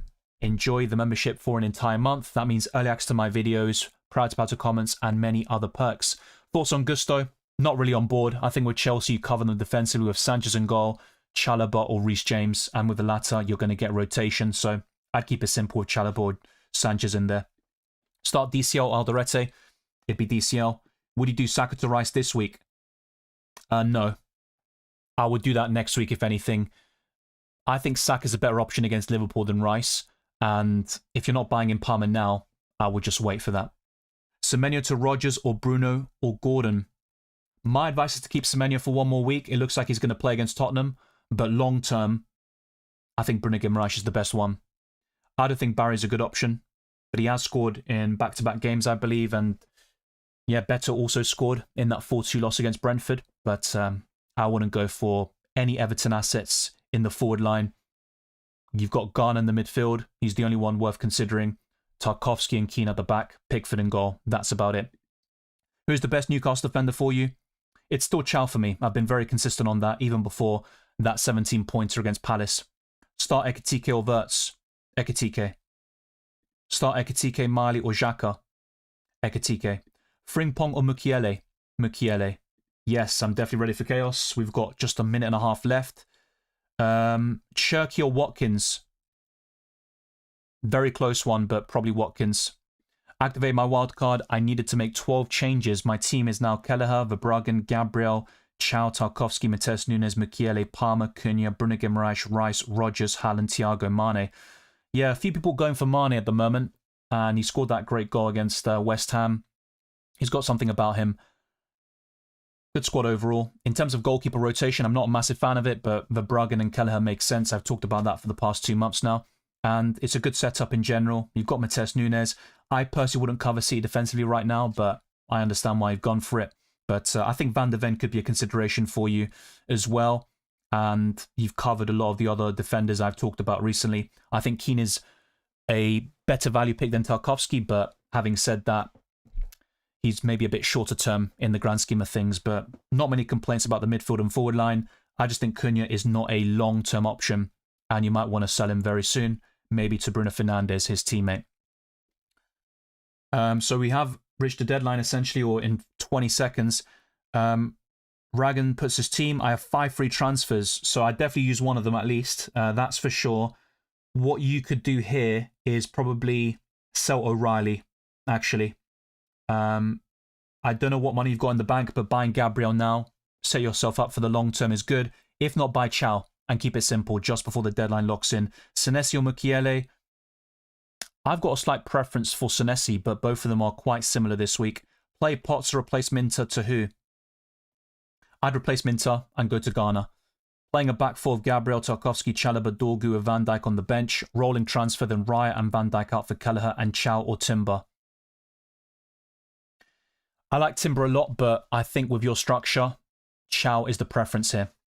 So we have hit the deadline, of course, but I'm still going through some questions, and hopefully it gives you reassurance, or maybe this is something you can build upon for future deadlines too.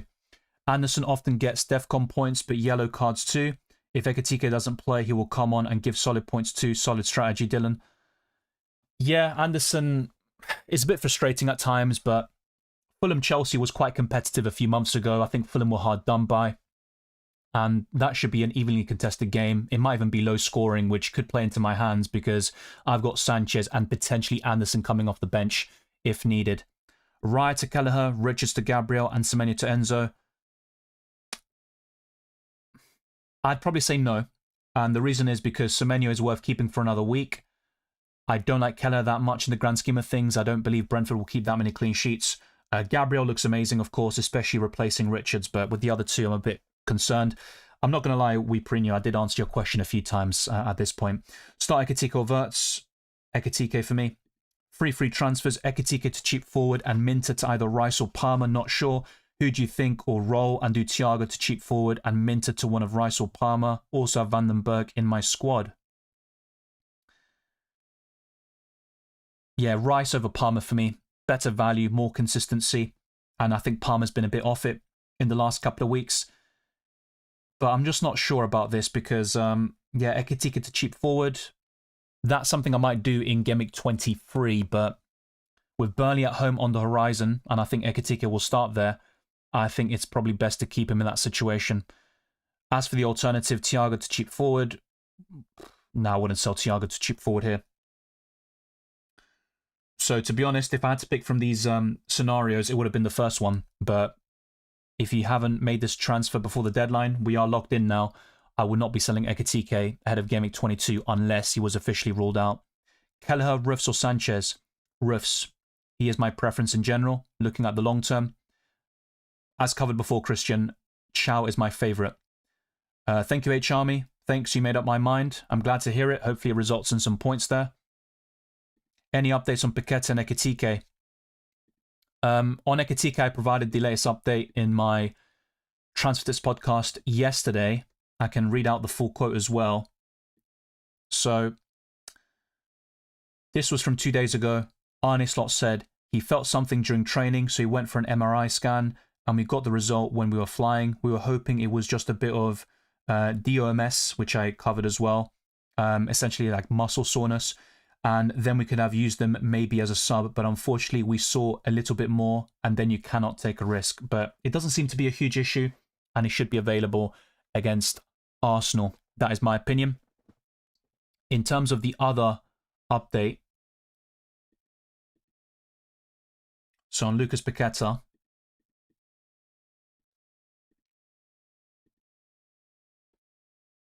so this was from yesterday. David Moyes said, we have to assess both of them. They are trying hard to be involved after painful situations. We still have Tuesday to see how they are and see if they can be involved in the squad.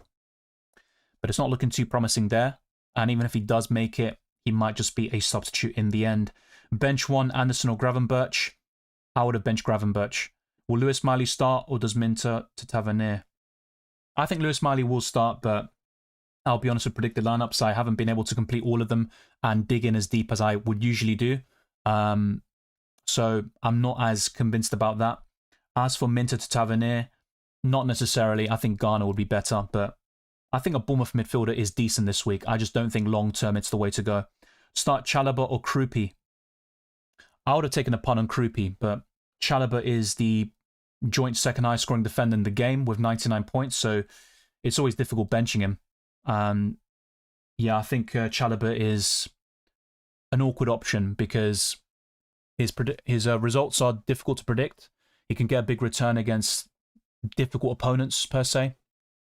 And I also think he's got DEFCON potential. He can score goals from set pieces, and Chelsea have kept 8 clean sheets this season with Robert Sanchez in goal. So, yeah, I think overall it's a close one. Chalobah is the safer pick for sure.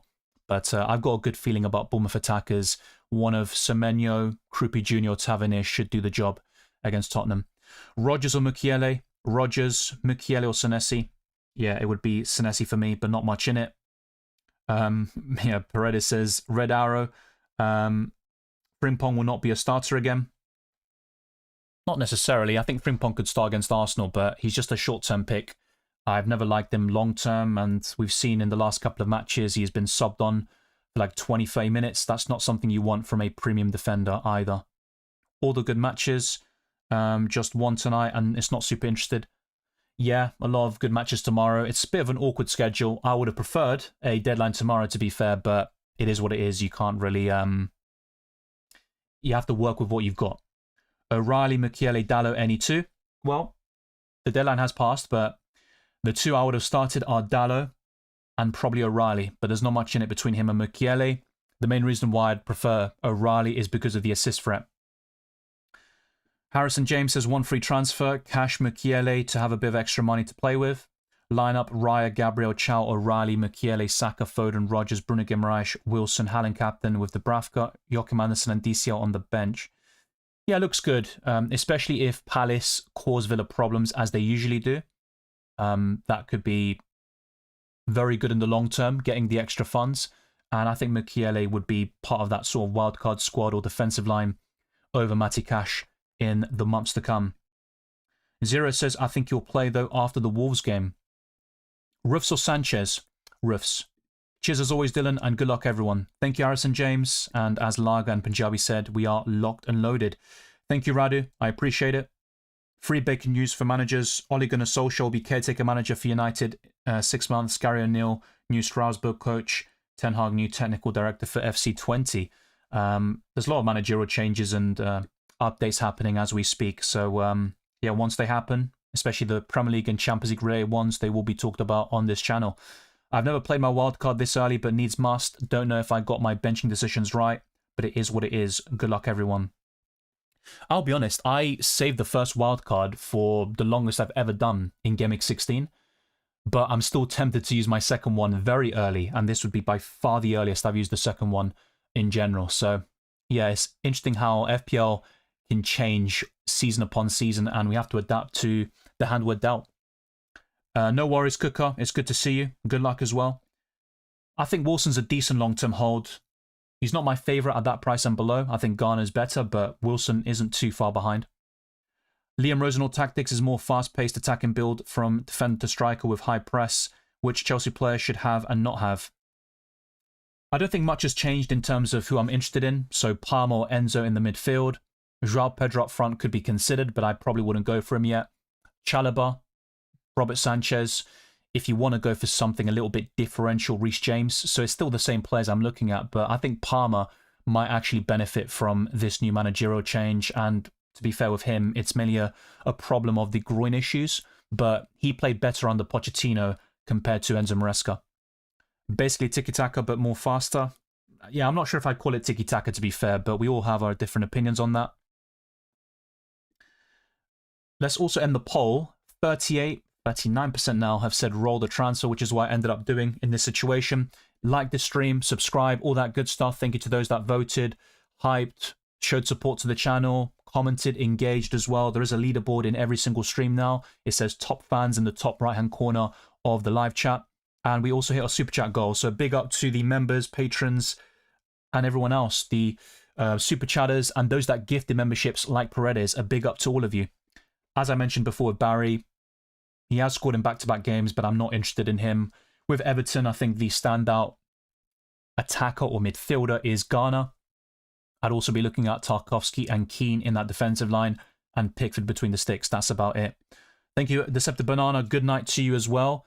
And I appreciate the support, the super chats, the comments, and the messages. It's much appreciated. If Paqueta doesn't play, West Ham are going to get hammered. That is certainly a possibility. Paqueta is very important to them, but yeah, Bowen is still the best asset in general, and West Ham have been diabolical all season. I'll go to FPL Challenge very soon, and yeah, as Punjabi says, let's get this stream to 150 likes. It would be greatly appreciated. Planning to do Timber and Foden to Chirk and Gabriel after the deadline. In terms of timing, I think that's better, actually. And I don't think Gabriel will return, but he's still in my starting 11. Santos had a lot of success under Rosenthal at Strasbourg as an all-action box-to-box midfielder, hoping he can emerge as an option in time. Yeah, it does require one of Enzo, Caicedo, Palmer, or João Pedro to be benched, though, it looks like. There is a way for all of them to coexist, but it's not going to be guaranteed, especially on a weekly basis. But yeah, that's a good shout there. Twisted Parky puts his predictions. West Ham 0, Forest 1, Bournemouth 1, Spurs 0, Brentford 1, Sunderland 1, Palace 1, Villa 2, Everton 2, Wolves 1, Fulham 1, Chelsea 2, City 2, Brighton 1, Burnley 1, United 1, Newcastle 2, Leeds 1, Arsenal 2, Liverpool 0. I'll be honest, I am considering changing one of my predictions, and that's the Villa Palace game to a 1-1 draw. I think Palace could get a result despite their recent form, so I'm going to change that. I know it's not going to be everyone's cup of tea. With predicted lineups, I might go through that as well, but yeah, I haven't been able to update all of them this week. I've only done the first few, so I'll probably show you that very soon and talk about what I would change here and there, and there could be a few missing injuries and stuff that we need to take into account as well. But yeah, I'll do that now and also modify the scoreline predictions. Go to FPL Challenge, and we're going to get the lineups for West Ham and Forest literally in 4 minutes' time. So what I want to do here is go through what I think will be the lineups, so I can talk about Forest and West Ham quickly, and then I can add that to my score for the season. So yeah, I'm going to do that as well. So let's go for a bit of a improvised predicted lineup section. So for Arsenal, Raya, Timber, Saliba, Gabriel, Hincapié, Zubimendi, Odegaard and Rice, Saka, Gyökeres and Trossard. So the first couple of teams have been updated. With Aston Villa, Emi Martinez, Cash, Konsa, Lindelof, Maatsen, Kamara, Tielemans, McGinn. I've got Tielemans twice, one absolute knob. I am. I would have Rodgers in there, of course. I don't think he's going to get benched. There's not two Tielemanses in this team. But yeah, I think Rodgers would be in there. Watkins up front. For Bournemouth, Petrovic, Jimenez, Diakite, Senesi, Truffert, Cook, Scott, Brooks, Tavernier, Semenyo, and Evanilson. It looks like, yeah, Kluivert is injured, so he's going to miss out against Tottenham Hotspur. For Brentford, we could see a few changes here, but it's between Hickey and Henry for left back, and Jensen versus Lewis Potter will be interesting. There's also Damsgaard coming in for Henderson potentially, but I've gone for this starting 11 with Thiago up front, of course, and Kevin Schade could also be of interest. And for Brighton, I didn't even update this starting 11 per se, just the fixtures and what you see on the right. But yeah, with Brighton, I think what we could see here is Minter missing out once again, and we could see Gruder starting in that position, and also De Kuiper getting the nod in the attack there. With Burnley as well, I think it's probably worth skipping to Nottingham Forest and West Ham, to be fair, because we're getting that lineup in essentially 2 minutes' time. But yeah, with Burnley, I would be tempted to make 1 or 2 modifications to this team as well. Let's go all the way here to Newcastle, and let's go to Forest. So I think with Nottingham Forest here, we could see Sells in goal over John. That would be my prediction there. And in the back line, I think Aina will start once more with Williams, Milenkovic and Murillo. Anderson will definitely start, and probably Dominguez just besides him there as well. In the attack, Hutchinson, Gibbs-White, Hudson-Odoi and Igor Jesus. Let's now go to West Ham, and if Paqueta is unavailable, then we could see a little change here. So Potts, Magassa, Fernandez, Bowen, Wilson. We could also see Somerville play, actually, in a bit of an advanced and attacking lineup for West Ham.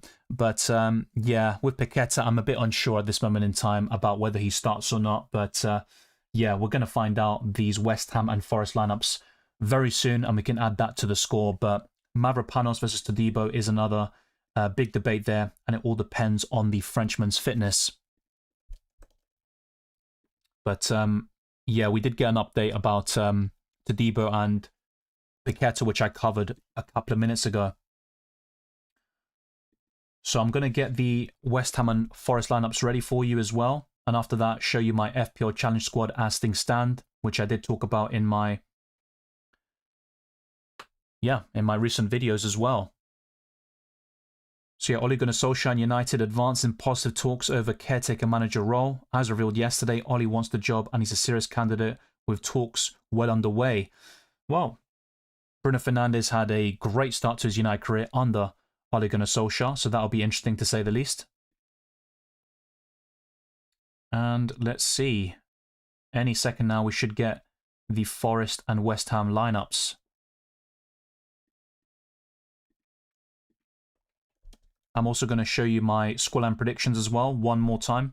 And I did go through the top 10 captains too. So I've gone for West Ham 2, Nottingham Forest 1, Bournemouth 2, Bournemouth 1, Brentford 1, Sunderland 1, and I'll be honest, with Palace versus Aston Villa, I am tempted to change that as well. So just to go back to the scoreline predictions here and keep that on for a little bit. Yeah, I think Crystal Palace 1, Aston Villa 1. That's what I'd probably go for. And yeah, I'm going to change that as well. So you can see that fully locked in. Everton 1, Wolves 0, Fulham 1, Chelsea 1, Man City 3, Brighton 2, Burnley 1, Man United 2, Newcastle 1, Leeds 0, and Arsenal 3, Liverpool 1. Those are my final scoreline predictions.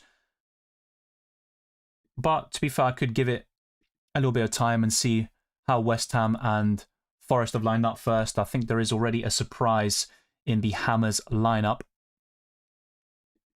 So let's go to that first.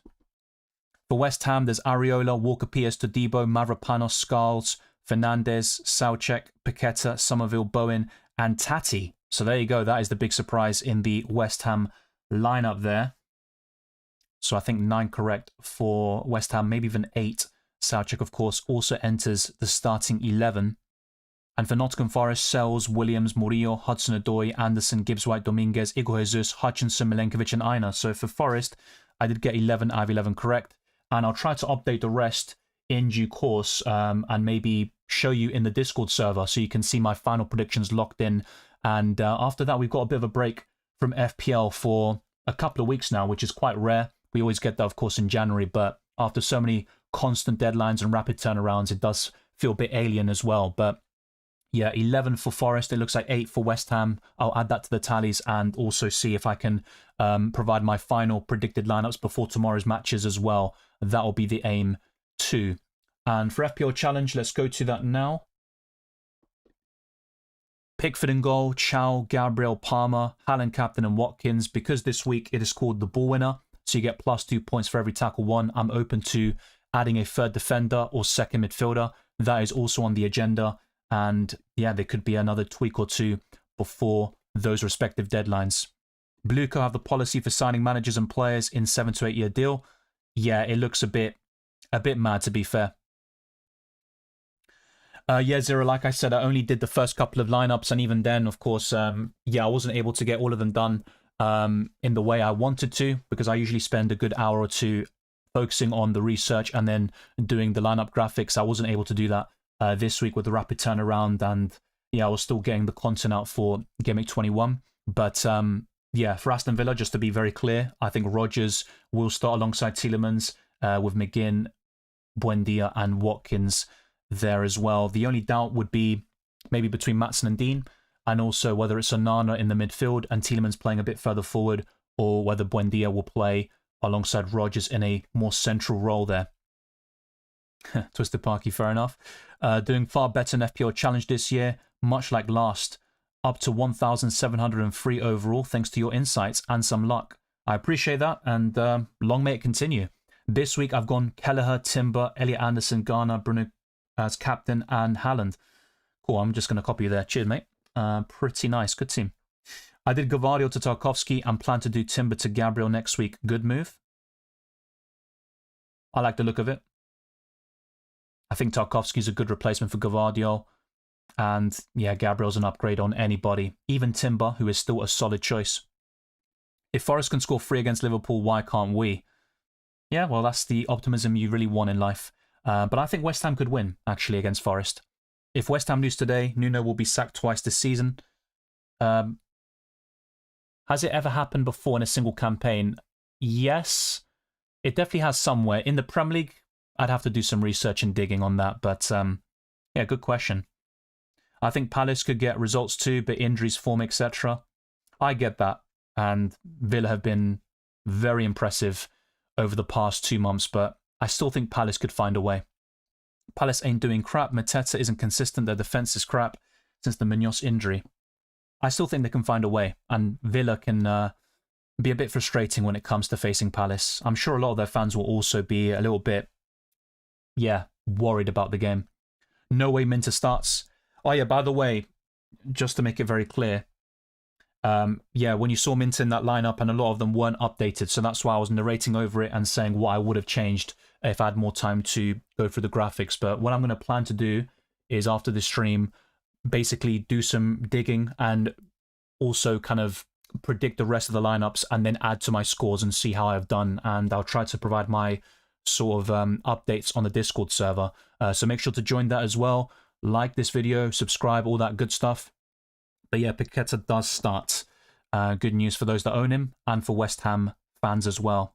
So if Ollie as caretaker, how will this affect the players we may buy and already have? Well, this is a bit different because with Ollie, we've seen him in the Premier League before. And I think Bruno Fernandes, for example, would be even more appealing because his best football and productivity came under Ole Gunnar Solskjaer. So I think he'd be a prime example of a player that we might be very interested in. And once Mbeumo comes back, I think he'd also be on radar. Matheus Cunha is still decent, but he would be ranked below the other two there. And I think defensively, Dalot would be quite promising as well. But Ole Gunnar Solskjaer might have different ideas on who he wants to start. Maybe Dalot doesn't become a starter in the future under him. But yeah, I think those three in particular will be very appealing. And I think Fernandes becomes even more promising, actually. Don't see Milner starting. That's what I mean. For Brighton, I didn't even change the lineup. I don't think Minter will start either. So that's something I'm going to be working on, hopefully in the next couple of hours. Tariq Mitchell leads the league for tackles this season, I think, if anyone wants to punt for FPL Challenge. Good shout. I think for that specifically, he could work very well, but definitely not for the clean sheet, considering Palace's injuries and form. Keith Andrews and Igor Thiago have that good relationship when Igor recovering from ACL last season, when Keith was still the set-piece coach. That's why Thiago has been so good. Yeah, I mean, that's a good point there, and it's something we never expected. And with all the departures from Brentford, their manager, Christian Norgard, their club captain, both Visser and Mbeumo, they've done very well to replace them and still go strong. So yeah, lots of changes in the West Ham lineup. Let's go. I love you, Soda. Paqueta and Bowen start. But yeah, thanks to those that updated. Happy to help, lol. Only right with all the help you give us. Thank you very much, Harrison James, and keep it going. I'm feeling a Desmond tonight, 2-2. That's also possible. I've gone for a 2-1 West Ham. Hey, Dylan, great stream as always. What's your challenge team? Yeah, let me know what you think, Luca. I appreciate the kind words as well. Nuno, last chance. Yes, you keep on saying that. Peach thinks Forest. Let me know what your scoreline prediction is. Zero says, I truly do believe the Gunners should go for a striker. If you're Arteta, who would you go after Thiago potentially? Well, I would say Ekitike. I think he'd be a great fit for Arsenal in terms of play style, but yeah, that's just not going to happen now. He's at Liverpool. But yeah, in the summer I wanted Isak. Then Gyökeres was one of my top picks. He hasn't done that well so far, but I do think Arsenal play better with Gyökeres, and when he comes off, Arsenal lose control of games and they actually struggle more defensively. I know he's a striker. I'm not going to say he's a defensive striker and all that stuff, but I do think Gyökeres does a job for the team, but his individual performances haven't been great. City are doing their best to win FPL with Semenyo and Gay moves. Yes, not exactly what you want to hear, because they are always serious in the transfer market and always investing heavily, even in January, but those would be two great acquisitions there. Gibbs White, the Magician. Yeah, good shout. I think Gibbs White is a decent punt for this week. Diaz out alongside Gvardiol? Yes, and that's why Gay is a big priority for them. A manager hasn't been sacked from two clubs in the same season in the Premier League. Makes sense. Probably in the past in English football history, but yeah, I couldn't tell you exactly when that happened. If we already have 2 or 3 City players and also have Semenyo and Gay join, do we have to sell one of the players? Yes. So basically, the next time you make a transfer, you will be forced to sell a City player. I think I'll be bringing in Bruno Fernandes tonight before his meteoric price rises. Yeah, good shout. And if he does get good minutes against Burnley and he gets a massive return, we all know how things can go there. Thoughts on Vinicius to Chelsea? Yeah, Vinicius has been a bit of a strange case all season and reportedly fallen out with Xabi Alonso. And yeah, I think with Vinicius to Chelsea, I don't see it happening yet, but football's a funny game and we can see these sort of big moves happen in the future. But Yeah, at the moment, I don't really see too much in it. Nuno sacked twice. Yeah, you're really pushing this Nuno agenda right now. All right, Dylan, I did a -8 Hincapie, Minter, King, and Ekitike to Chalobah, Rice, Bruno Guimaraes, and Obi. Also benched Timber. Other defenders are Chalobah, Collins, and Tarkovsky. I'm not a massive fan of -8s, but that looks quite solid, actually. I like the transfers in. I think Ekitike could be a bit frustrating based on the Burnley fixture, so you might regret the timing a little bit, but yeah, if he does miss out against Arsenal or he blanks, I think you'll be in a good position regardless, especially in the long term. Lucas is currently 98th worldwide in FPL Challenge. Very good rank there. Team is Pickford, Chow, Gabriel, Palmer, Anderson, Hallen captain. Looks really promising. I do like the Bruno Guimaraes pick, which a few viewers have pointed out. That's something I'm also on board with. I think Harrison James was the one. But yeah, I've got a similar structure to you. I might even add a third defender. And if not, I might just go for a second midfielder who can get plenty of tackles. And Bruno Guimaraes would be one of them. But that does require selling Chow in this case. Do you see Gain joining City? Yes, I do, actually. So it is a bit concerning. So the injuries obviously will affect City short term, but it might push them towards making a great signing. I think Rosenau could be better than Maresca. Loving a Strasbourg team, but of course Chelsea is on another level. That's surprising. Most Chelsea fans I've spoken to are very doom and gloom about it, but it's worth giving him a chance. I don't think it's the right appointment, but I could be proven wrong very easily there. Is there a world where it is worth keeping Semenyo? Yes, but it's kind of a weekly basis right now, because if he does join City, we don't know if he's going to start every single game. He probably won't, by the way, but will he be a consistent enough starter and acclimatized to his new club to guarantee consistent returns like he did at Bournemouth?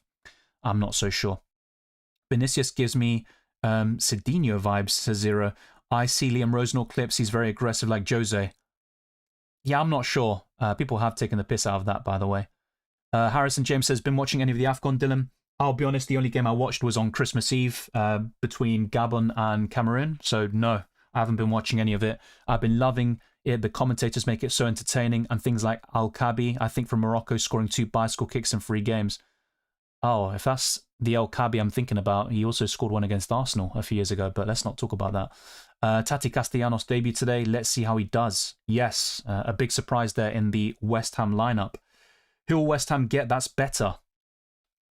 Well, even Graham Potter's a decent manager. So yeah, that's a good question. Maybe the answer is they're going to struggle to get someone better, but sometimes it's not about the name or the reputation, and it's about the fit at the club. Lots of Vinicius and Leao rumours to Chelsea. Yeah, I don't see that happening in January, but maybe something to monitor in the summer. No, I don't think Bone will get a hat-trick today, but I think he'll score. Do Chelsea have this much money, though? Yes, I think Chelsea do have a lot of money, and they've splashed billions over the last couple of years. Now seeing Algeria versus Democratic Republic of Congo. FBI in the crowd. Wow, that's ridiculous. Gabriel's really low in terms of tackles. Yeah, I mean, that's something I might need to consider as well. Maybe replace him with Rice in terms of Arsenal coverage. So yeah, Gabriel I'm open to selling an FPL challenge, and even Chow to facilitate Bruno Guimaraes there. I think defenders have forgotten DEFCON. They barely hit it these days. Maybe it's a case of the defenders we don't own, they're the ones who are getting DEFCON, but there has been a slight reduction. I think you are right in pointing that out. With Oli back at United, his system will benefit Bruno. Massive change style from Amrim. I agree. We have seen United play a 4-2-3-1 recently, but Bruno Fernandes was injured there. I think Fernandes could definitely benefit from the arrival of Ole Gunnar Solskjaer. Joao Cancelo looks set for Barca. He was only there a couple of years ago as well. It's crazy. We're getting a lot of transfer activity, which we need to be on top of. Yeah, Oli was sacked from Besiktas at a similar time frame where Jose Mourinho was sacked from Fenerbahce, actually. Why not Boeing hat-trick? Well, he hasn't scored one all season, and he's more of a 1 or 2 goals type in a game. He doesn't have too many. Well, it's just my prediction. I could be wrong. If he scores a hat-trick, enjoy it and take your money to the bank, whatever you want to do, but you ask me a question, I'm not going to just lie or say something I don't believe. Tony Pulis should get a Prem job. His tactics are in vogue these days. Yes, someone said that. It might have been him, actually. That was his words, if I'm not mistaken. The other person I was thinking about was Sam Allardyce. When is Semenyo joining City? Well, these transfers can take some time, right? But in January, yes. When exactly? Probably by the time we get to Game Week 22, there's a bit of a break there. But I think against Tottenham, he will play for Bournemouth. No worries, Sachin. Good luck to you, and may you get your Bowen hat-trick. Any move Arsenal making in January? Well, they're probably exploring options, but I don't think so. There have been some reports and links, but nothing too concrete just yet, so I haven't paid too much attention to them, to be honest, but I will be actively digging and doing more research on transfer rumours and stuff like that, because that's very important for FPL, UCL Fantasy, and in the wider landscape of football as well. The more I look, the more I see Liam Rosenor like John Legend, but with glasses. Is that copium, though, Measy? Maybe it is, but big up to you. You know what, Dylan? If I had a football club, you would be my manager. I appreciate that. That might not be the best decision logically, but I'm glad to hear it. It's very kind of you, and I would do the best job possible. Enzo Maresca will go to City when Pep leaves. He is linked with Man United as well, but I don't see that happening just yet. In the summer, that's where we'll see big moves for managers and players as well. But yeah, Maresca to City is a real possibility if Pep does leave at the end. Thanks everyone for tuning in for the past couple of hours. If you haven't already, like this stream, subscribe to the channel, and also hit the notification bell so you're always up to date on my content, both FPL and UCL Fantasy. Let's get this video to over 150 likes and closing on new goals like 38k subscribers on YouTube. And check all the links in the description for my Patreon and the Championships. Fair likes to my videos, proud to comments, amongst my other perks. My Discord server, the FPL and FPL Challenge Leagues, as well as Spotify, can also be found in the description. A big up to Paredes, to all the members, patrons, subscribers, likers, and those that support the channel over the last couple of years. And I hope to see you very soon, of course, for Game Week 22 content, and Matchday 7 videos will return for UCL Fantasy. Keep your eyes peeled for that, and I still want to do a deadline stream, and I'll keep you updated in due course to see how to make that possible. But I'll see you very soon for more content in general. All the best of luck, of course, for Game Week 21 and beyond with this rapid turnaround, of course. And yeah, for the past 2 hours, it has been a blast talking to all of you. Honest opinion on Madueke, he's talented, but the end product is severely lacking. I think Chelsea fans have pointed that out for a few years at this point, so nothing too surprising there. Luis Enrique to Liverpool, you saw that rumour? I actually didn't see that rumour, to be honest, but yeah. I think with Enrique, PSG wanted to offer him a lifetime contract, but we all know how that can change very quickly. Arteta said he plans to be active in the transfer window. Yeah, exactly, I saw that quote. However, you think he has a good enough squad to win. Yeah, but there's always a way to improve it, right? And I think Arsenal might have a few deficiencies, particularly in the forward line, and I'd say a left winger or striker is needed still, and another midfielder to add more depth and quality in those positions. Thanks, Twisted Parky. I'll see you soon. West Ham can't afford to lose this one. Neither team can, but I think you're right to highlight West Ham in this case. Bye as well, Zero. Good to see you. Good luck, Harrison James. Hey, Charmy04 to Surreal. Big up to you as well. Why Enzo wants to go to another club, United, that has treatment like Chelsea? Well, to be fair, United is a bigger club, but in terms of who's better right now, well, it's quite close, but I think Chelsea would still have the edge there despite the league position. And yeah, maybe Chelsea have more of a promising squad. United have bigger issues to fix, and ultimately both ownerships have been lacking in the last couple of years. Thoughts on management nowadays, looking for coach instead of a manager? Yeah, it's more of a structure in place. You've got a director of football, you've got scouts, and you've got a manager, which is kind of less commonplace nowadays. So they are just head coaches. They're focusing on the players, the tactics and stuff like that. But you even have cases like Maresca where reportedly the club are deciding things as well, which is something you don't want to have. If Forest wins, West Ham would be 7 points adrift. Yeah, well, exactly that. You're right to point it out. But even with Forest, they'd be dragged into the conversation and be in a very precarious situation. But West Ham just have to win this game. The pressure will be on them, and they need to deliver. Good luck as well, Wei saying. Yes, the stream is ending at this point, essentially. But I'm just answering a few more questions before leaving. Not a bad analogy there, easy.